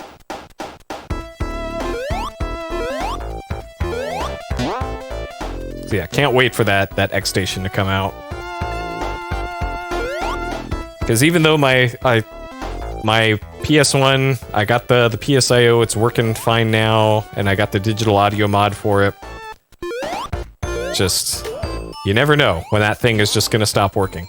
Because the last time I tried to do a PS Explosion game, it worked fine when I was testing and setting up the stream, and then I tried plugging in a memory card, and it shocked me. It physically shocked me. And I thought, huh, that's weird. And then the controller inputs wouldn't work. And then I rebooted the system and it didn't boot. Like, that's how quick things can go wrong with the PSIO. Like, this was fine, and then suddenly everything is broken.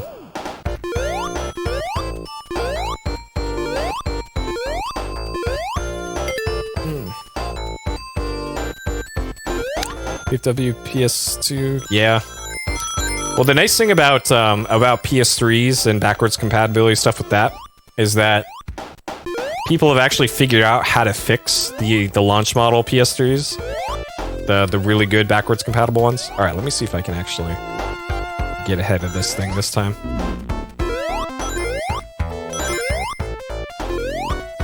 Okay, what's over here? Oh, okay.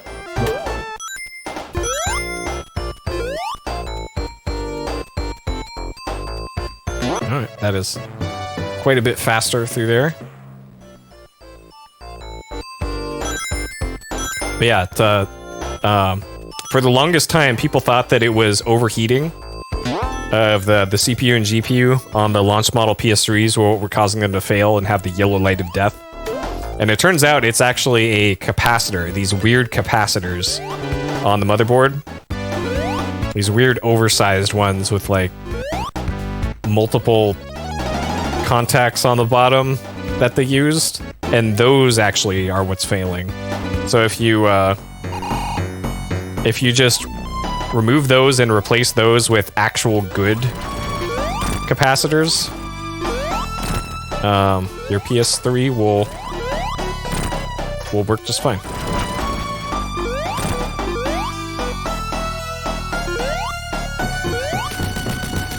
It certainly isn't easy, but it is doable. Like, you still need hot air and like a steady hand and some experience with soldering to actually do it, but it is an easy fix, actually.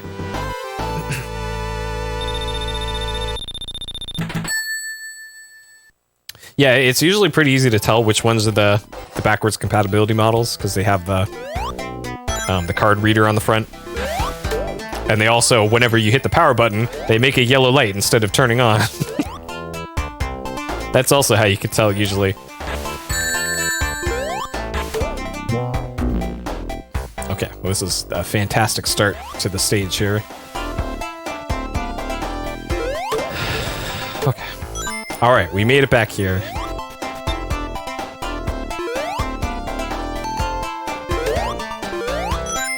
Dang, I'm not sure. I'm trying to think ahead to how you're supposed to deal with the boss fight and shit. The Dr. Robotnik encounter.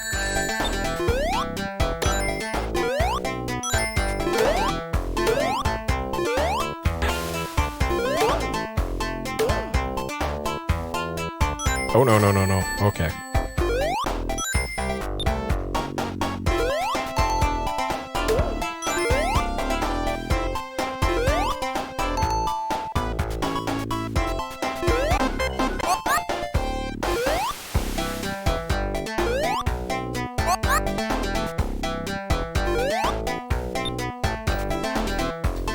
No.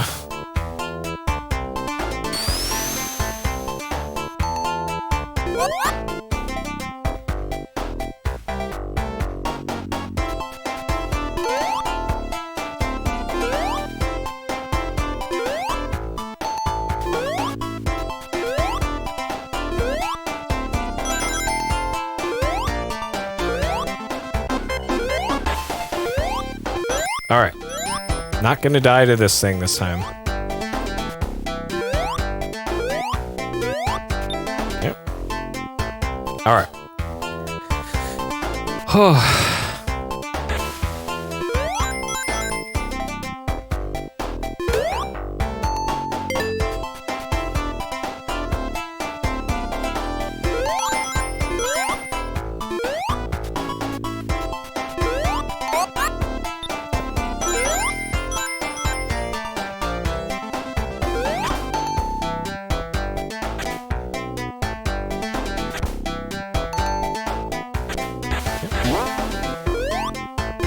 I didn't realize that the water went down in that part.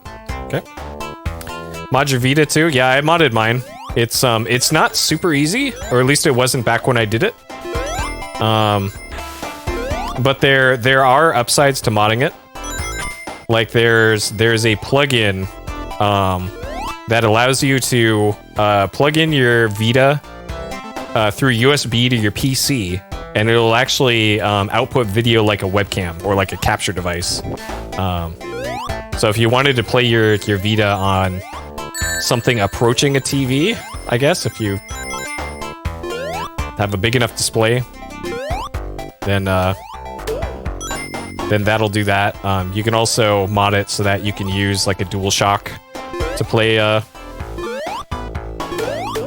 Vita games, which is nice because holding that Vita not very comfortable for a long period of time, especially with the kind of tiny buttons on the Vita. And honestly, what would be the downside to modding it?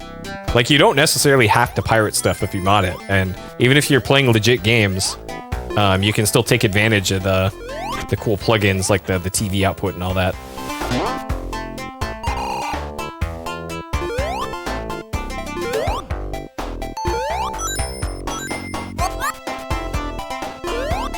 Though that said, I'm not sure if like PSN store access is a thing you can do with it modded. It might be able to. I know you can at least play games off carts if it's modded. Uh-oh, uh-oh, uh-oh. Uh-oh, uh-oh, uh-oh, uh-oh. Okay.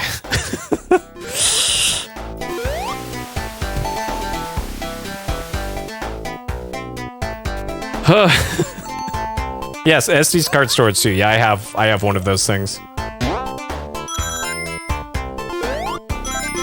I think it's called the SD2P2 or something, or maybe that's the GameCube thing. Oh boy.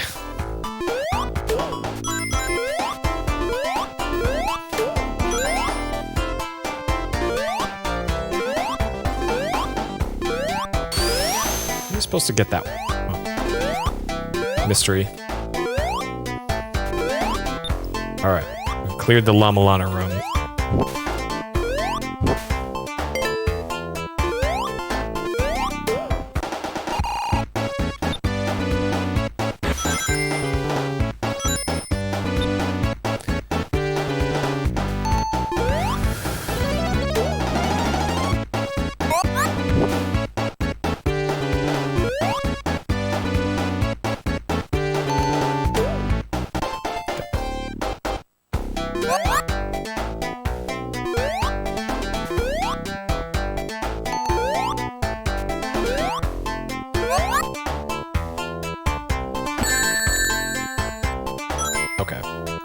That one was me. I let go of down. That was all me.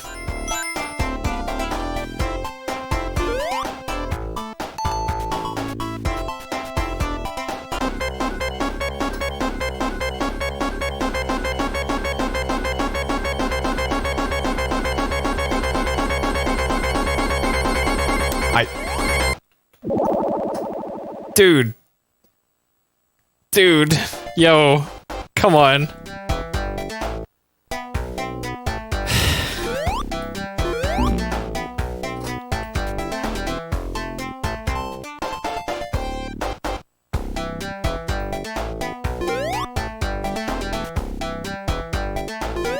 I am...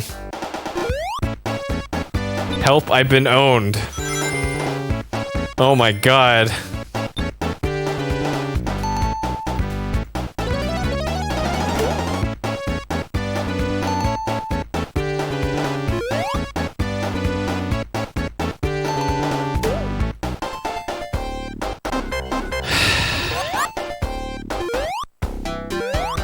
'90s video games, huh?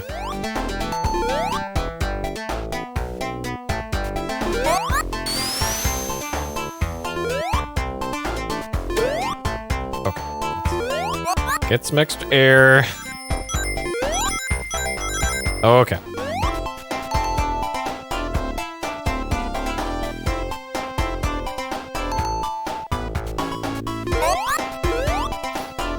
Oh, you lost access to your account? Yeah.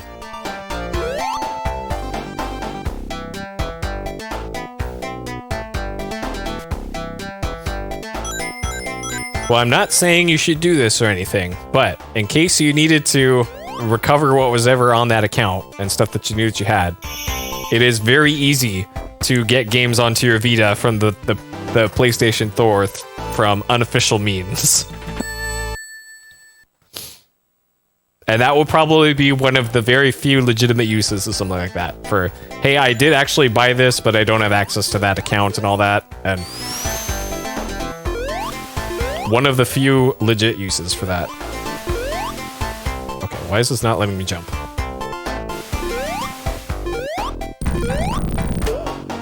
Alright.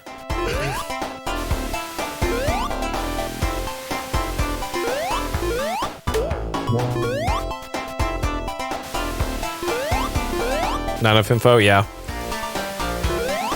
Like, I used to work as a game master on EverQuest 2, and yeah, we would require more info than that to like get an account back and all that. So I'm not surprised, because that type of stuff you could social engineer, things like that. Like somebody could look at your online profile and know things like that.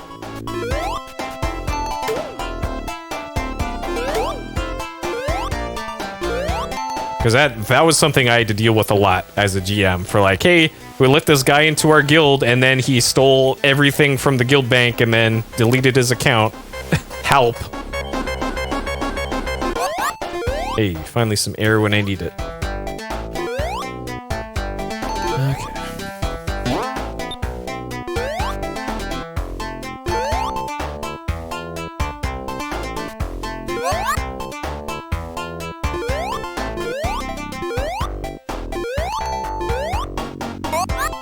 Shit, okay.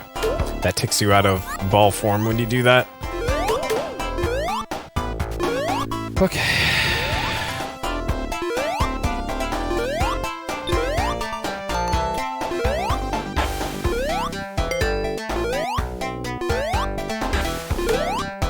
Uh-oh. I might have goofed. Okay.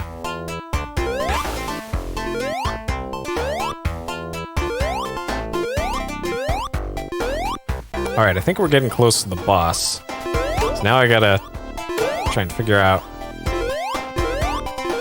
how the hell I'm supposed to do this. Because it seems you just have to kind of wait for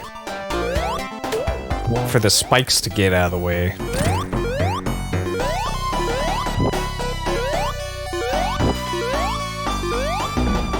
And you also can't make any mistakes. which I have already done multiple.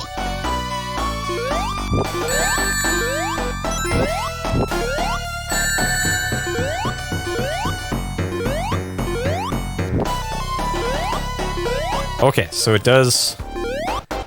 Oh, that was the whole boss? That was the whole boss? Oh, man, okay. That's, I thought you were gonna have to hit him on... Okay. Alright, that's way less bad. Okay.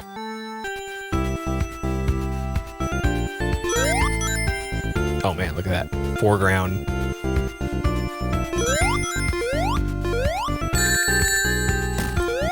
Okay. So yeah, this area is completely new to me. I don't think I've seen this area at all before. Never gotten here in my playthroughs. Okay. Does that go up? Nope. Okay. The graphics though in this area look noticeably worse to me. Like with the kind of change in art style, like these things in the background, or I guess that's foreground.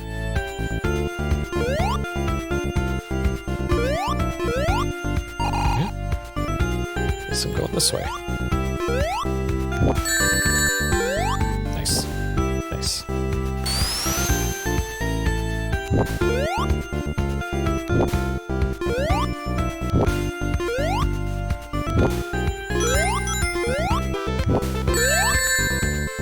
I already don't like this area.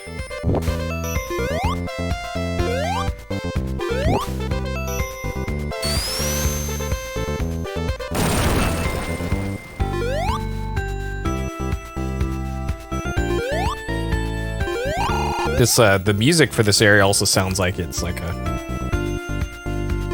credits, a title screen or credits or something for an arcade game. Like, hey, you beat Gradius. Here's the enter your initials music.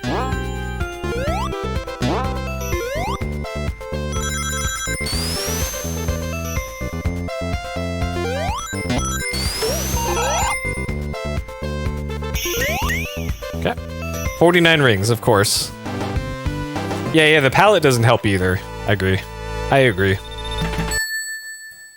Like, I like the night sky backdrop, but the foreground... the foreground's a little lacking.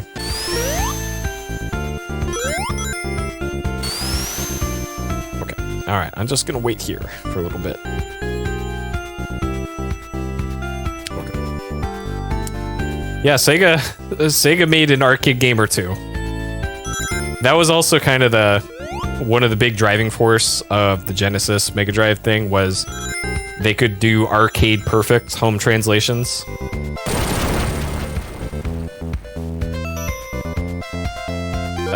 Okay.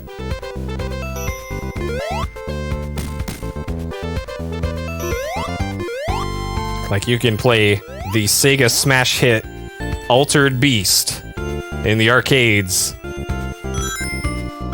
And then come home and play it on your Sega Genesis. You can rise from your grave.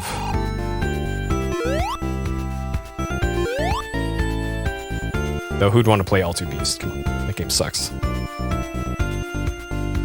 I think that was a launch game though, for the Saturn or Genesis. I disagree with that. Okay.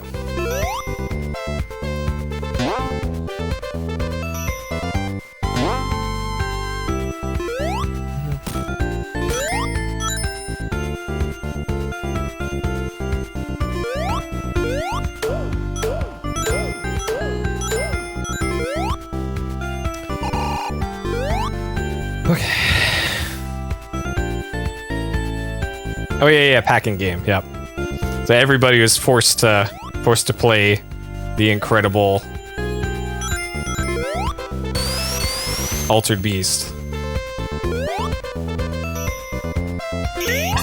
Okay.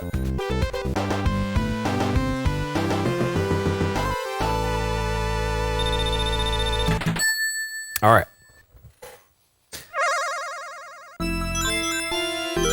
Okay, so we're right next to the thing at the start. Okay. Nope.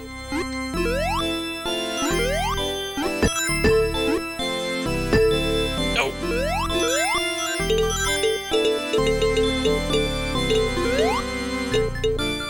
All right. Give me continues.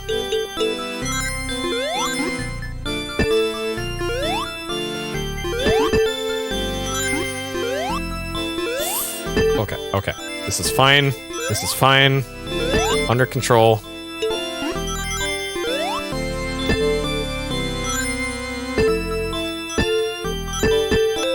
There we go. Okay. Mission accomplished.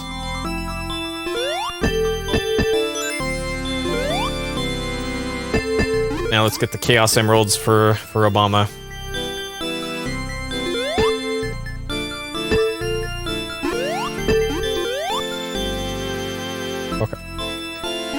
Pit Fighter. Nope. Okay. The classic Pit Fighter. What about the classic Sega arcade game, Hologram Time Traveler? Why does that never come up?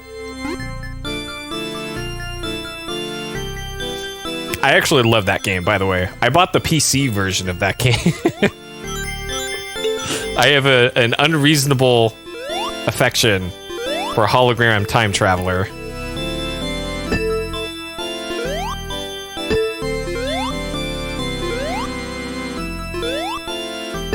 Playing it at Disneyland. And man, that game sucks, but it sure is cool. Having a hologram game. Because I love me my gimmicks. Like, the game could be trash, but if it's got a cool gimmick, then I love it.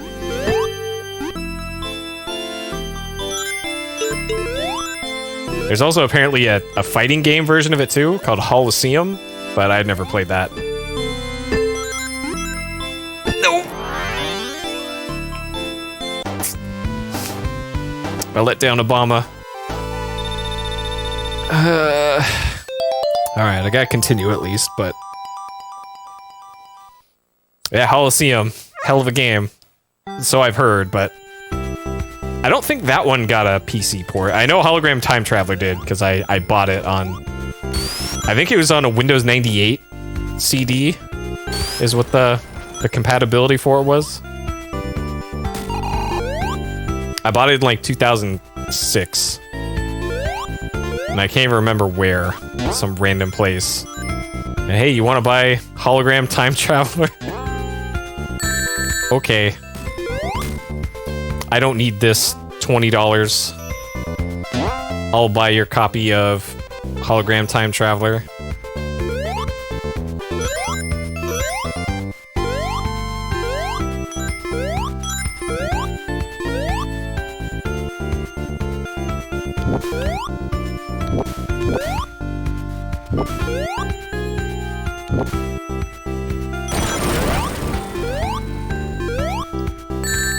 Dude, I hate these bomb enemies.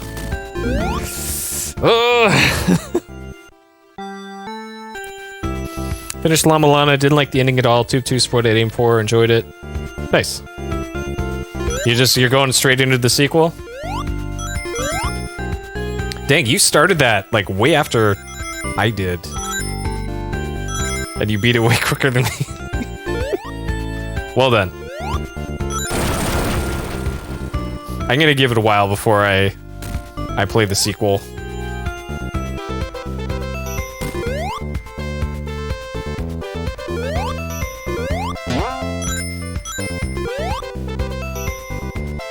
Yeah, I agree. The ending's a little weak for what it is.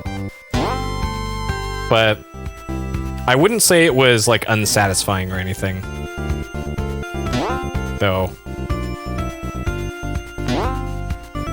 There. It looked like there was something up there to the left, but whatever. 180 hours? Jesus, do you play like every day? All day, every day? According to your Switch? Dang. You played it more than I did then.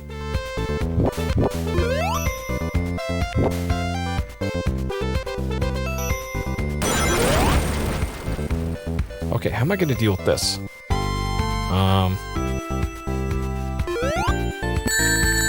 Okay, I just... I don't know how you're supposed to deal with those things. Like, roll into them? I guess there's only so much you can do.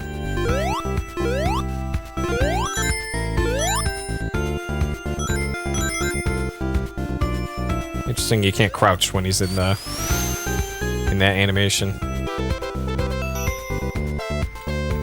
This is an interesting platform, okay.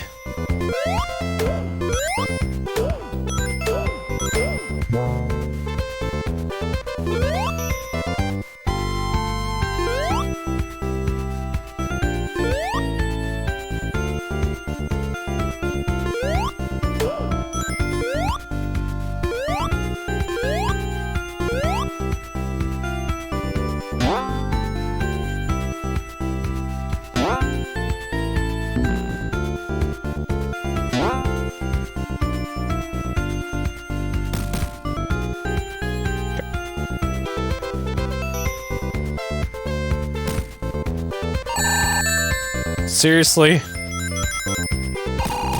Come on, game. Sega's B-tier games? Like, Mappy? And...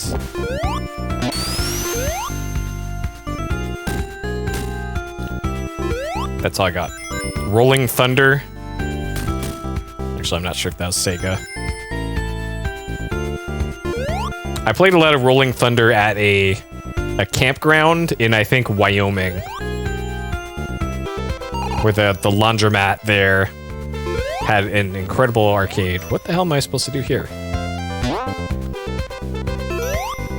Oh, we're probably supposed to use this to speed past the fan.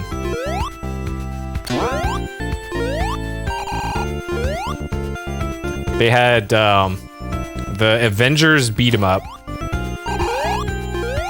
Captain America and the Avengers. What the hell? What are you supposed to do for this? Do they eventually turn off?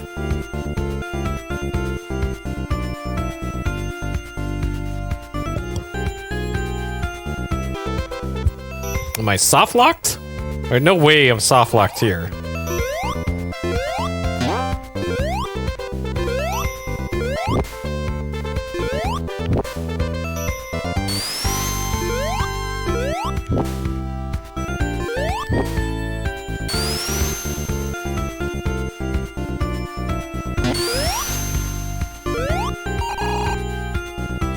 Oh, you had to get a hint or two? That I don't blame you. Like that, there's a lot of cryptic shit in that game. I don't blame you one bit. I had to take 7 hints. What the fuck are you supposed to do here? It's like whenever I press left, it loses momentum.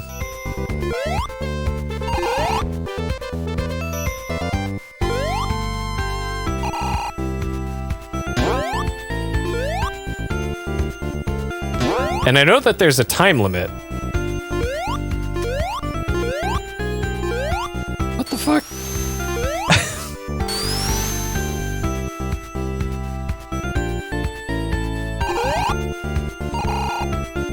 And I can't just jump up to the right, because there's a... I can't make the jump, as far as I know.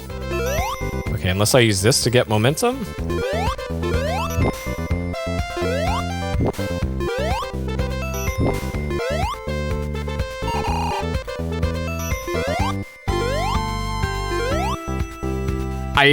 I legit don't know where to go to from here. What the hell? Oh! Okay. Alright, I figured it out, you guys.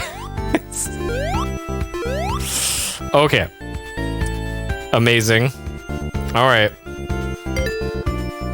I've been outsmarted by a children's game again, as often happens on this stream.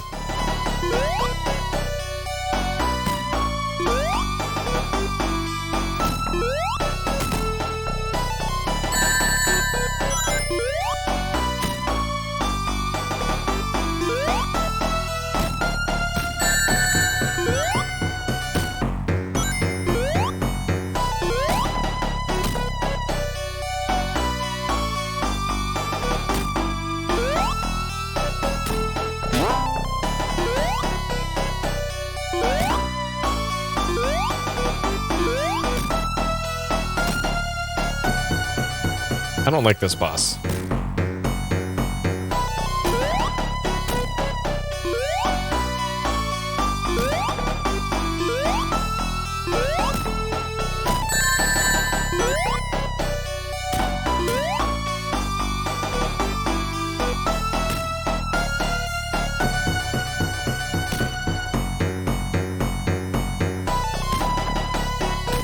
Okay.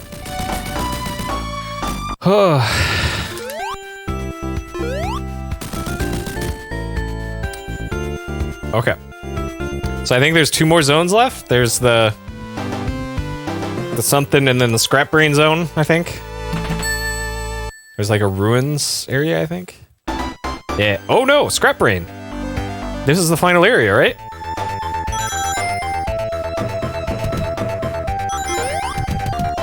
So those only stay open that long.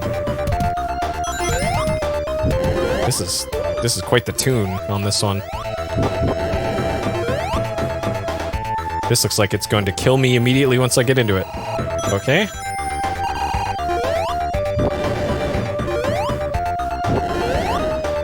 I don't like this one bit. Okay.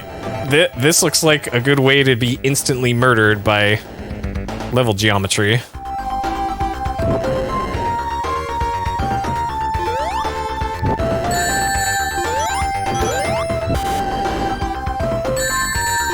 No way. No way. What the hell?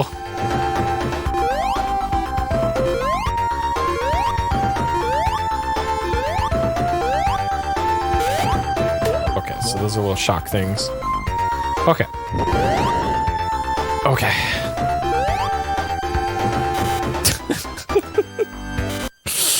Alright, hold up. Hold up. I gotta type to my boy Saint, who's like 2 hours behind in the VOD.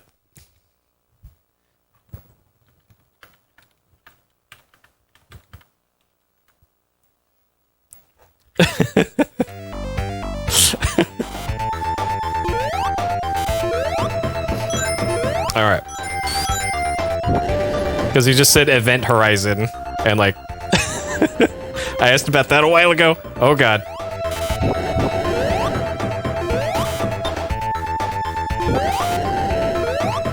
Uh-oh.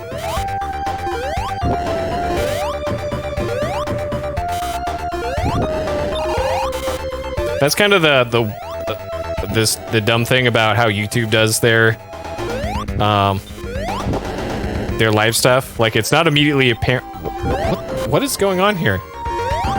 It's not immediately apparent if you're up to date or behind by like an hour in a broadcast. What even is this? What the hell? What does this do?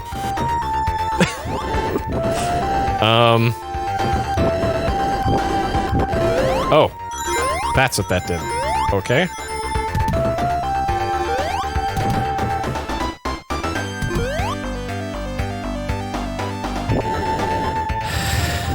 Sure.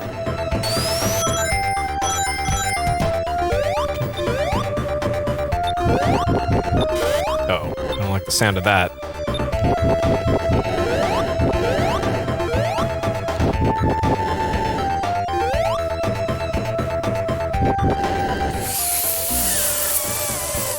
Okay.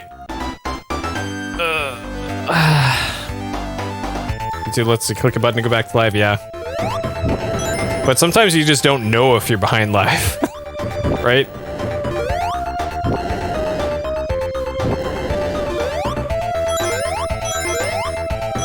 No way. Come on.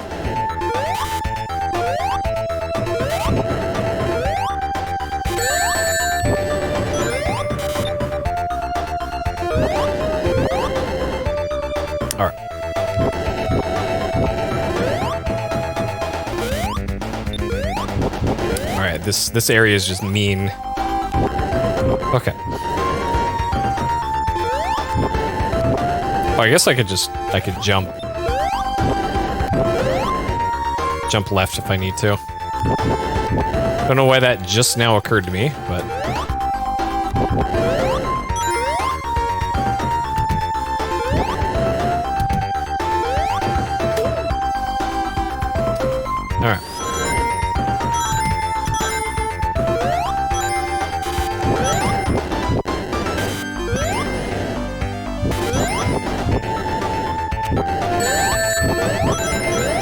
Couldn't wait an extra frame.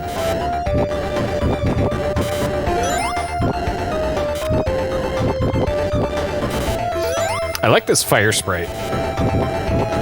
Like it looks like a big red ice cream cone.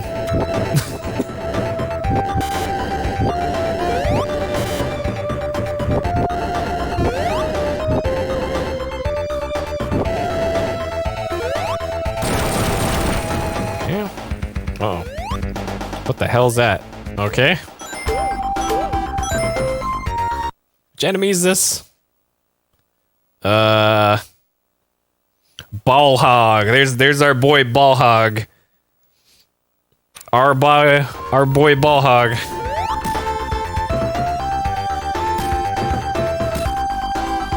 He's hogging them balls. All right. Okay.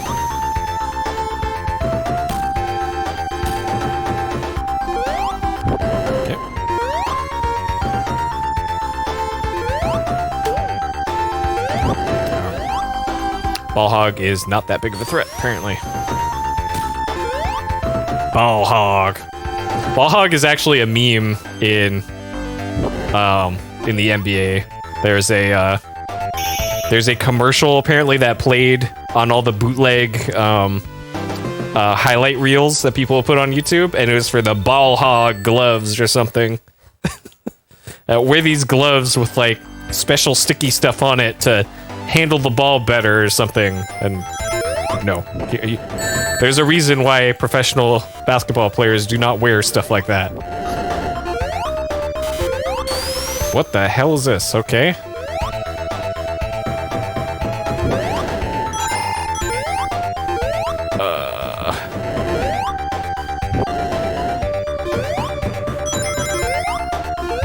So we got some physics changes here. Oh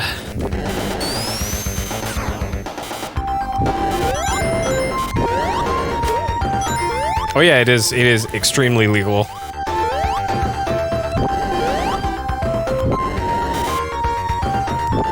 So actually, for the bootleg highlight packages, the guy who did it got so good at it that I think somebody just straight up hired him. Like, hey, you're really good at this. Want to just do this for actual work? So that's, if you really love doing something, like it might end up leading to a career if you wanted to.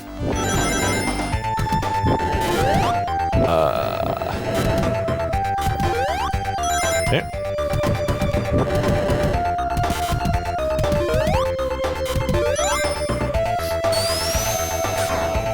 All right. Hopefully this isn't like a maze or anything where, hey, you have to do this. No, okay. All right, this works out.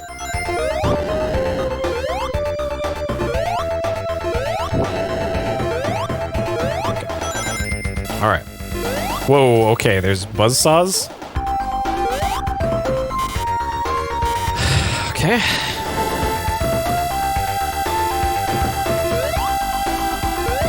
All right, this is a nice noise. This is the same noise that my my Sega Saturn was making inside the power supply.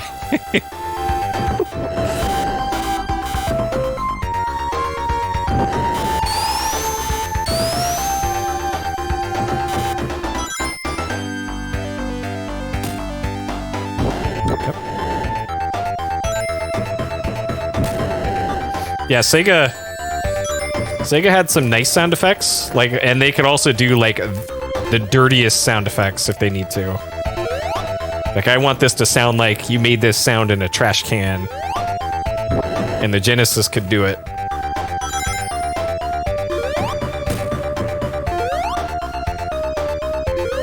There's our boy Ball Hog.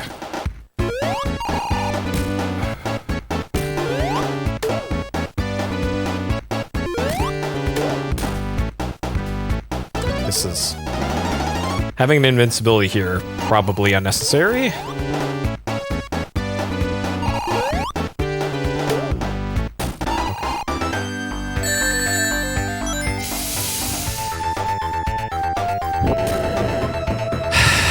Ball Hog.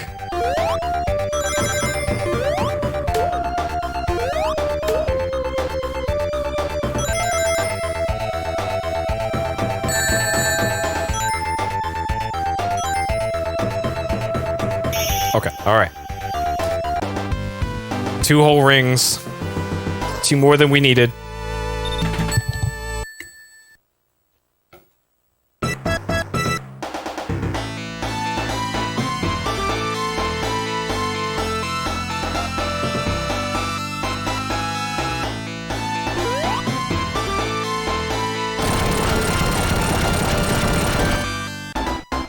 Oh, okay. Oh no. Not this shit again.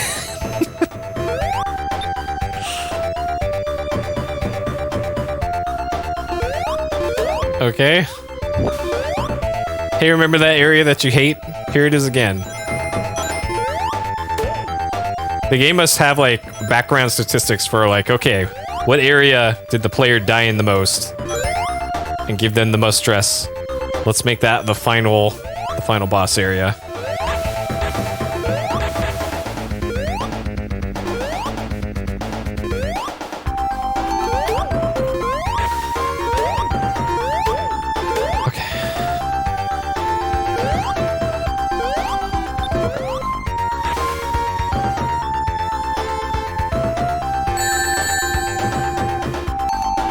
Uh-oh.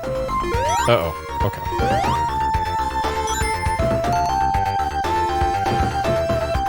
Alright, give me some air.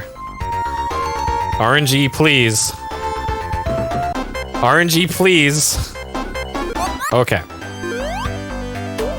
Now I'm gonna need another one, just... Alright. Come on, random number generator.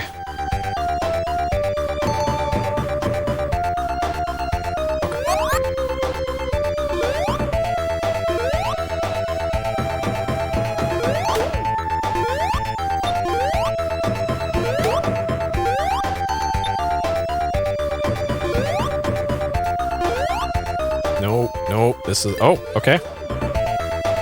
Planned.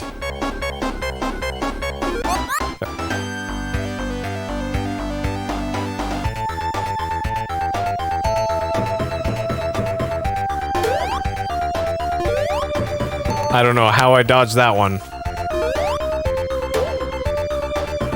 This is actually the same exact layout as the other area.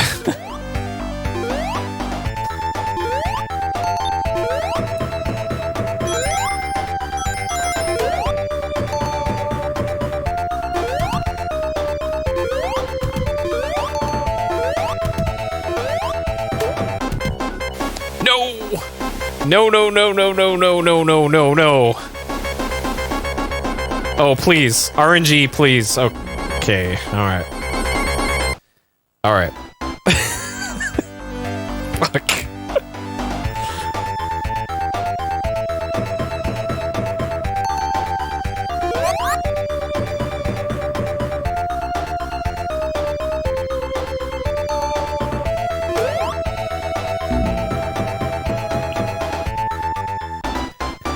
Oh man. I wonder if there's any rings I can get just above here. Doesn't look like it.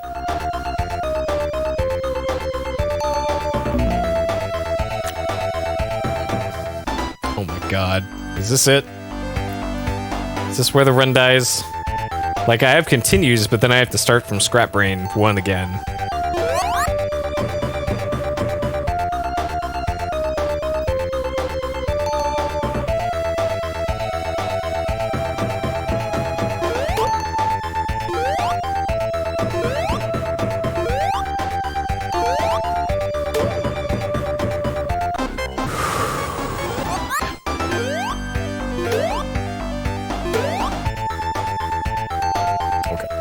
More air.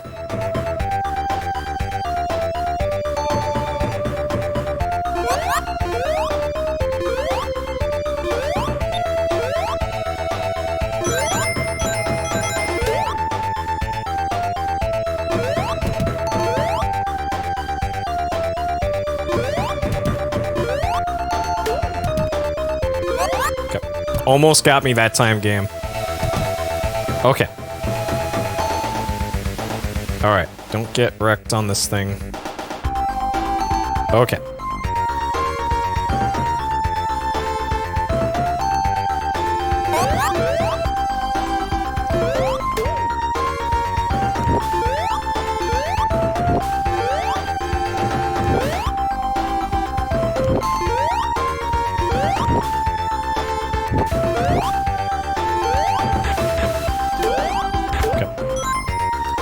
All right.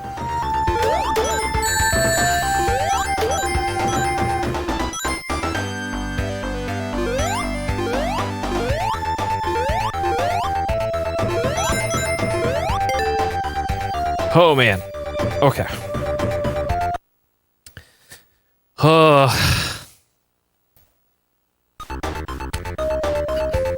Yeah.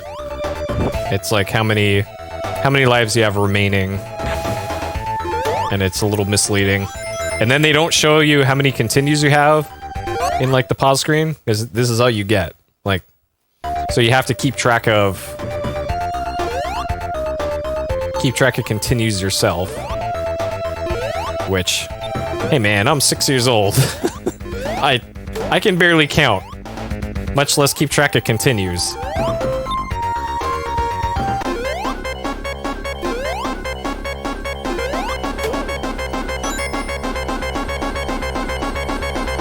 Come on, game. Come on.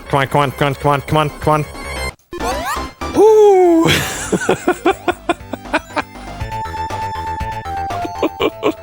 Frames. Oh my god. Don't do me like that, game.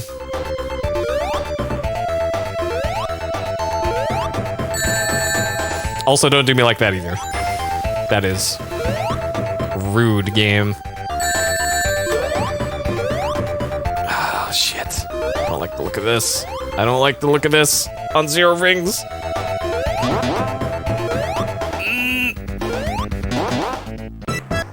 Oh no. Okay. Whew.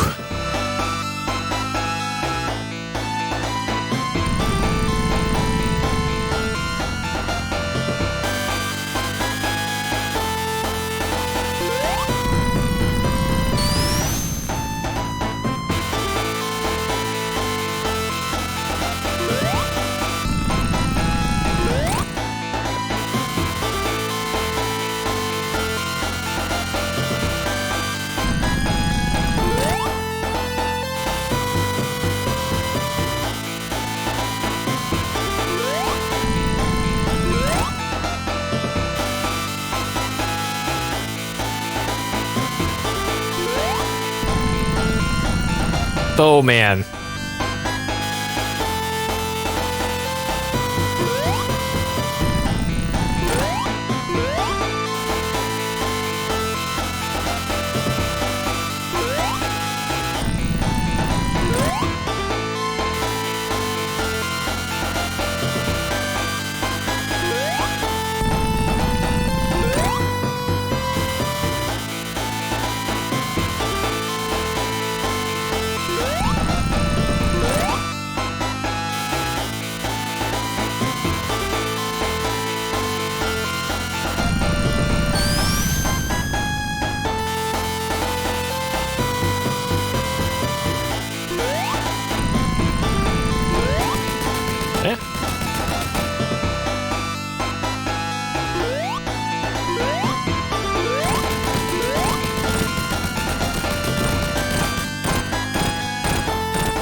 Is that it? Is that it? Did I do it? Yo! Alright, 6-year-old me is redeemed.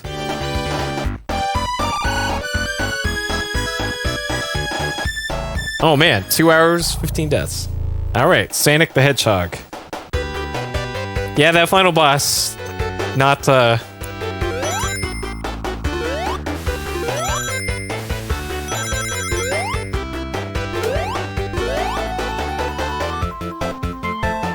Carol, yes. Yes, queen.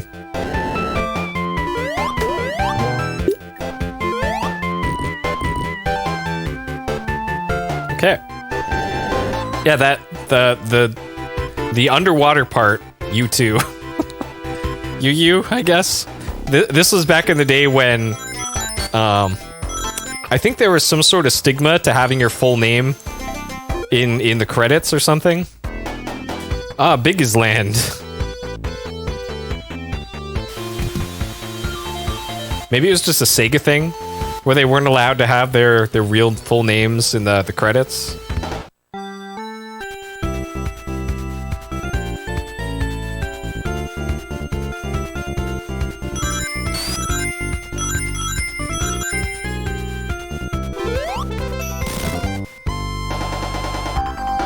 Poaching thing? I don't know. Because Atari famously didn't allow any sort of credit.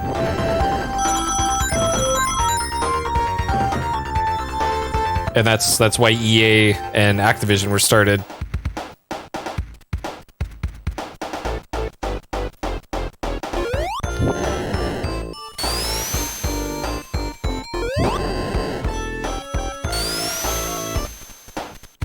Special thanks, Papa. Shout out, Papa.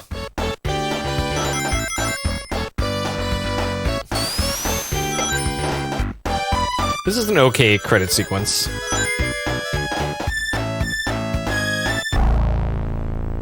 Try again. Okay, so when you get all the Chaos Emeralds, yeah, so I'm missing 2 Chaos Emeralds, I guess. So the ending is slightly different, I guess, when you get all the Chaos Emeralds, which I'm not going to do, by the way. I beat the game. Oh, it's only very slightly different. Not worth it. I agree. I agree. It's not like Sonic 2 or 3 where you get you turn into Supersonic or anything like that. Okay. Neat. First time I've been playing this game since 1992, I think. First time I've ever beaten this game. Oh man. And yeah, that was once you're past like the water area, that got kind of tough.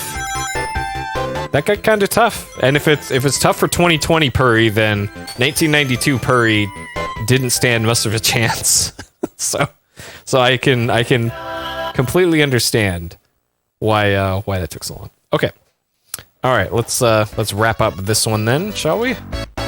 So yeah, about 2 hours 19 minutes was how long that took. All right, let me turn off the Genesis. Okay.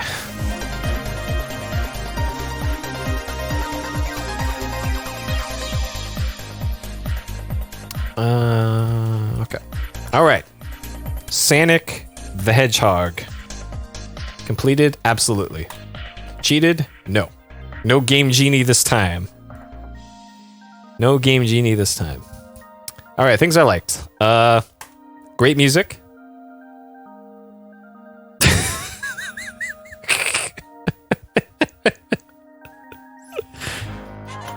Great music.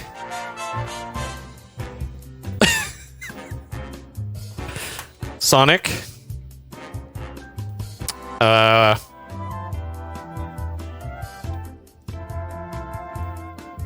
Nice art design. I'm dictating these, by the way. I'm pressing a button to have Peepo dictate this for me. It's not like I'm typing in "he's sick," by the way, in case you're wondering. Let's see. Decent length for this kind of platformer. Sure, length, not link. Yeah, it must be that Sonic 2 coming through.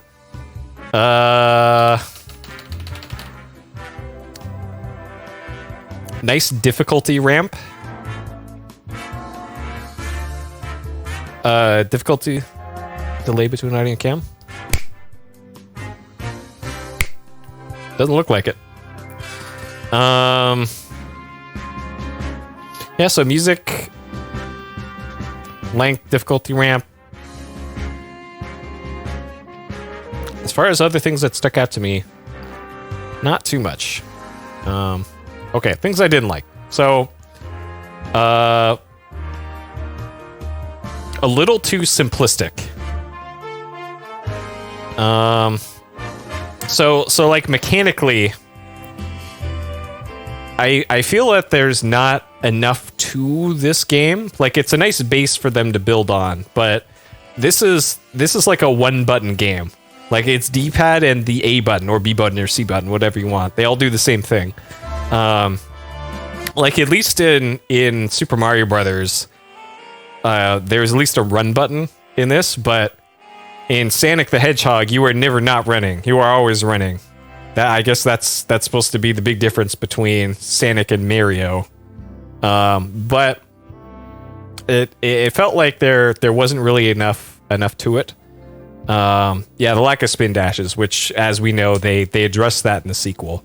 But I think in the first one, like, even though they did add some new mechanics between each of the worlds, like in World 2, it was the push button stuff, and also the raising and lowering platforms, plus the fire mechanic that was new in second level. Third one was I've already forgotten, but they did add new stuff, so that's something. But it feels like the basic Sonic abilities were a little too limited to just, hey, run, curl up into a ball, and jump.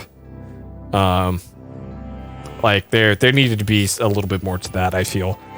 Which, again, they addressed that in the sequel, but for this one, I felt it was to this game's detriment. Let's see. Having to rely on randomness to get the air bubbles. So that's pretty self-explanatory. I thought that was dumb. This is Donkey Kong, isn't it? This is Donkey Kong 64. I think I recognize this song. That one's on the to-do list. I love the hell out of Donkey Kong 64. So randomness on the air bubbles, a little too simplistic. Sometimes the game moves a little too fast for its own good. And like, I know the point of this game is to go fast. That's like the Sonic thing. But a lot of times when you're going through these levels, it's almost like you feel like you're going out of control. So fast that you're out of control. And I guess that's kind of up to the player sometimes to let go of the run button and see if there's anything ahead of you. But for a lot of occasions, it was like, okay, I'm gonna hit this spring that's gonna move me super fast to the right, and then whoops, there's a bunch of spikes at the end of that. And like, stuff like that, it almost feels a little cheap in that I guess you're trying to teach a lesson to the player, like, hey, don't trust all the springs that you run into, but at least give the player some time frame in order to like dodge something like that. And a lot of times you'd be moving so fast that there's pretty much no opportunity to do that, which I think is a little too punishing. But again, that's just 1991 game design, and that was just how things were, you know? Another problem with moving so fast is that you also really can't appreciate a lot of the stuff in the game. Like, I know this is meant to be a platformer, a fast action game, like you're not supposed to smell the roses, but that's also something that I enjoy, seeing all the detail that goes into something like this. And because of the way this game is designed, I feel that you don't really get as much of a chance to do that. But that said, I guess in the ending part of the game, he does kind of run through levels at a reasonable speed, so you can actually look at all that stuff then. So yeah, that's part of that as well. What else did I really not like? Let's see. Final boss was dumb. Yeah, that final boss, like, probably if I had to go with what the coolest boss fight in this one, it would probably be the fire one in the second world. Because the first, and probably the first boss, might be in second place for the coolest bosses in Sonic 1.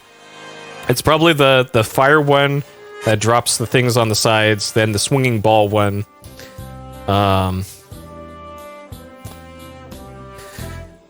Then probably the final boss. Then probably the one where he pulls up the blocks from below. And then in last place is the one where you just have to jump up that water corridor lot. That one was stupid. That one was quite stupid. Okay, anything else I really didn't like?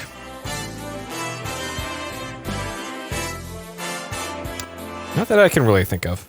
Okay. All right, Dink Beams. We got Ball Hog. Accidental speed running.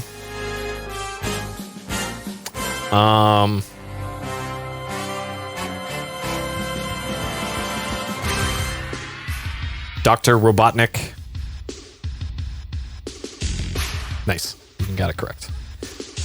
Sure. Drum and bass, no. Ale Mouse, I don't think so either. So neither. But again, this isn't a PlayStation game, so it can... We'll let that slide. Let's see. Difficulty, easy to hard. So, I got a lot of extra lives in the second one. So I think right here is kind of where the first attempt kind of died. Because it looks like I died in pretty quick succession right here.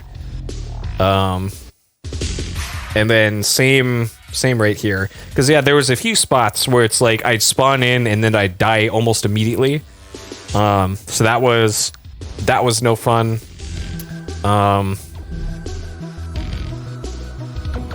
And would I say anything in this was unfair? Besides like the waiting for the bubbles to spawn to be able to breathe in the water areas, that was unfair. I would call that unfair. However, the rest of the game, I don't think there was too much that was unfair. Like I mentioned before, there were some instances where you'd hit a spring and then it would put you right into spikes, and that was bullshit.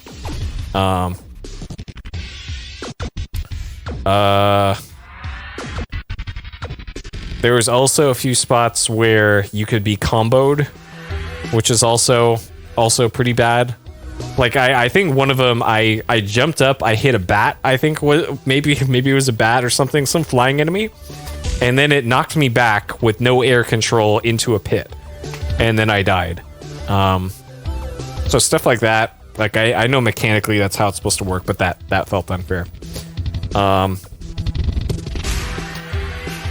So if this game didn't have continues for it, I would say this would probably be a 4. But the game gives you plenty of opportunities to farm continues and extra lives. And I didn't use a single continue for the run that actually finished. That was all just the extra lives that I got. And I still ended with two lives remaining. So I guess it all depends on how good you are at getting and keeping your rings, especially in the bonus levels. But this one's probably a 3 out of 5 in difficulty for me. If I had assigned it a number there. Okay. And then a rating for this one. So I think Sonic the Hedgehog 1 is a really good start for the Sonic games. Is it the best Sonic game? No. I think it's missing a lot mechanically, and it's a little bit too simplistic. It's almost like feels like an NES, mechanically like an NES game in terms of how you control Sonic with the speed of a next gen system, which I guess would make sense because it was an early Genesis game. But it feels like there was a little bit too much lacking there, and then the enemy design and the boss design probably could have been a bit more to that. Like a simple addition would probably be like additional phases to the bosses. Like if the bosses changed up their patterns halfway through, that would also go a long way to adding a bit more to that. And I'm trying to think if that was a thing in the sequels or not, and I don't think it was. So the boss patterns were just the boss patterns, which, yeah, I don't know about that. So graphically, I think it looked great, especially for being a super early game.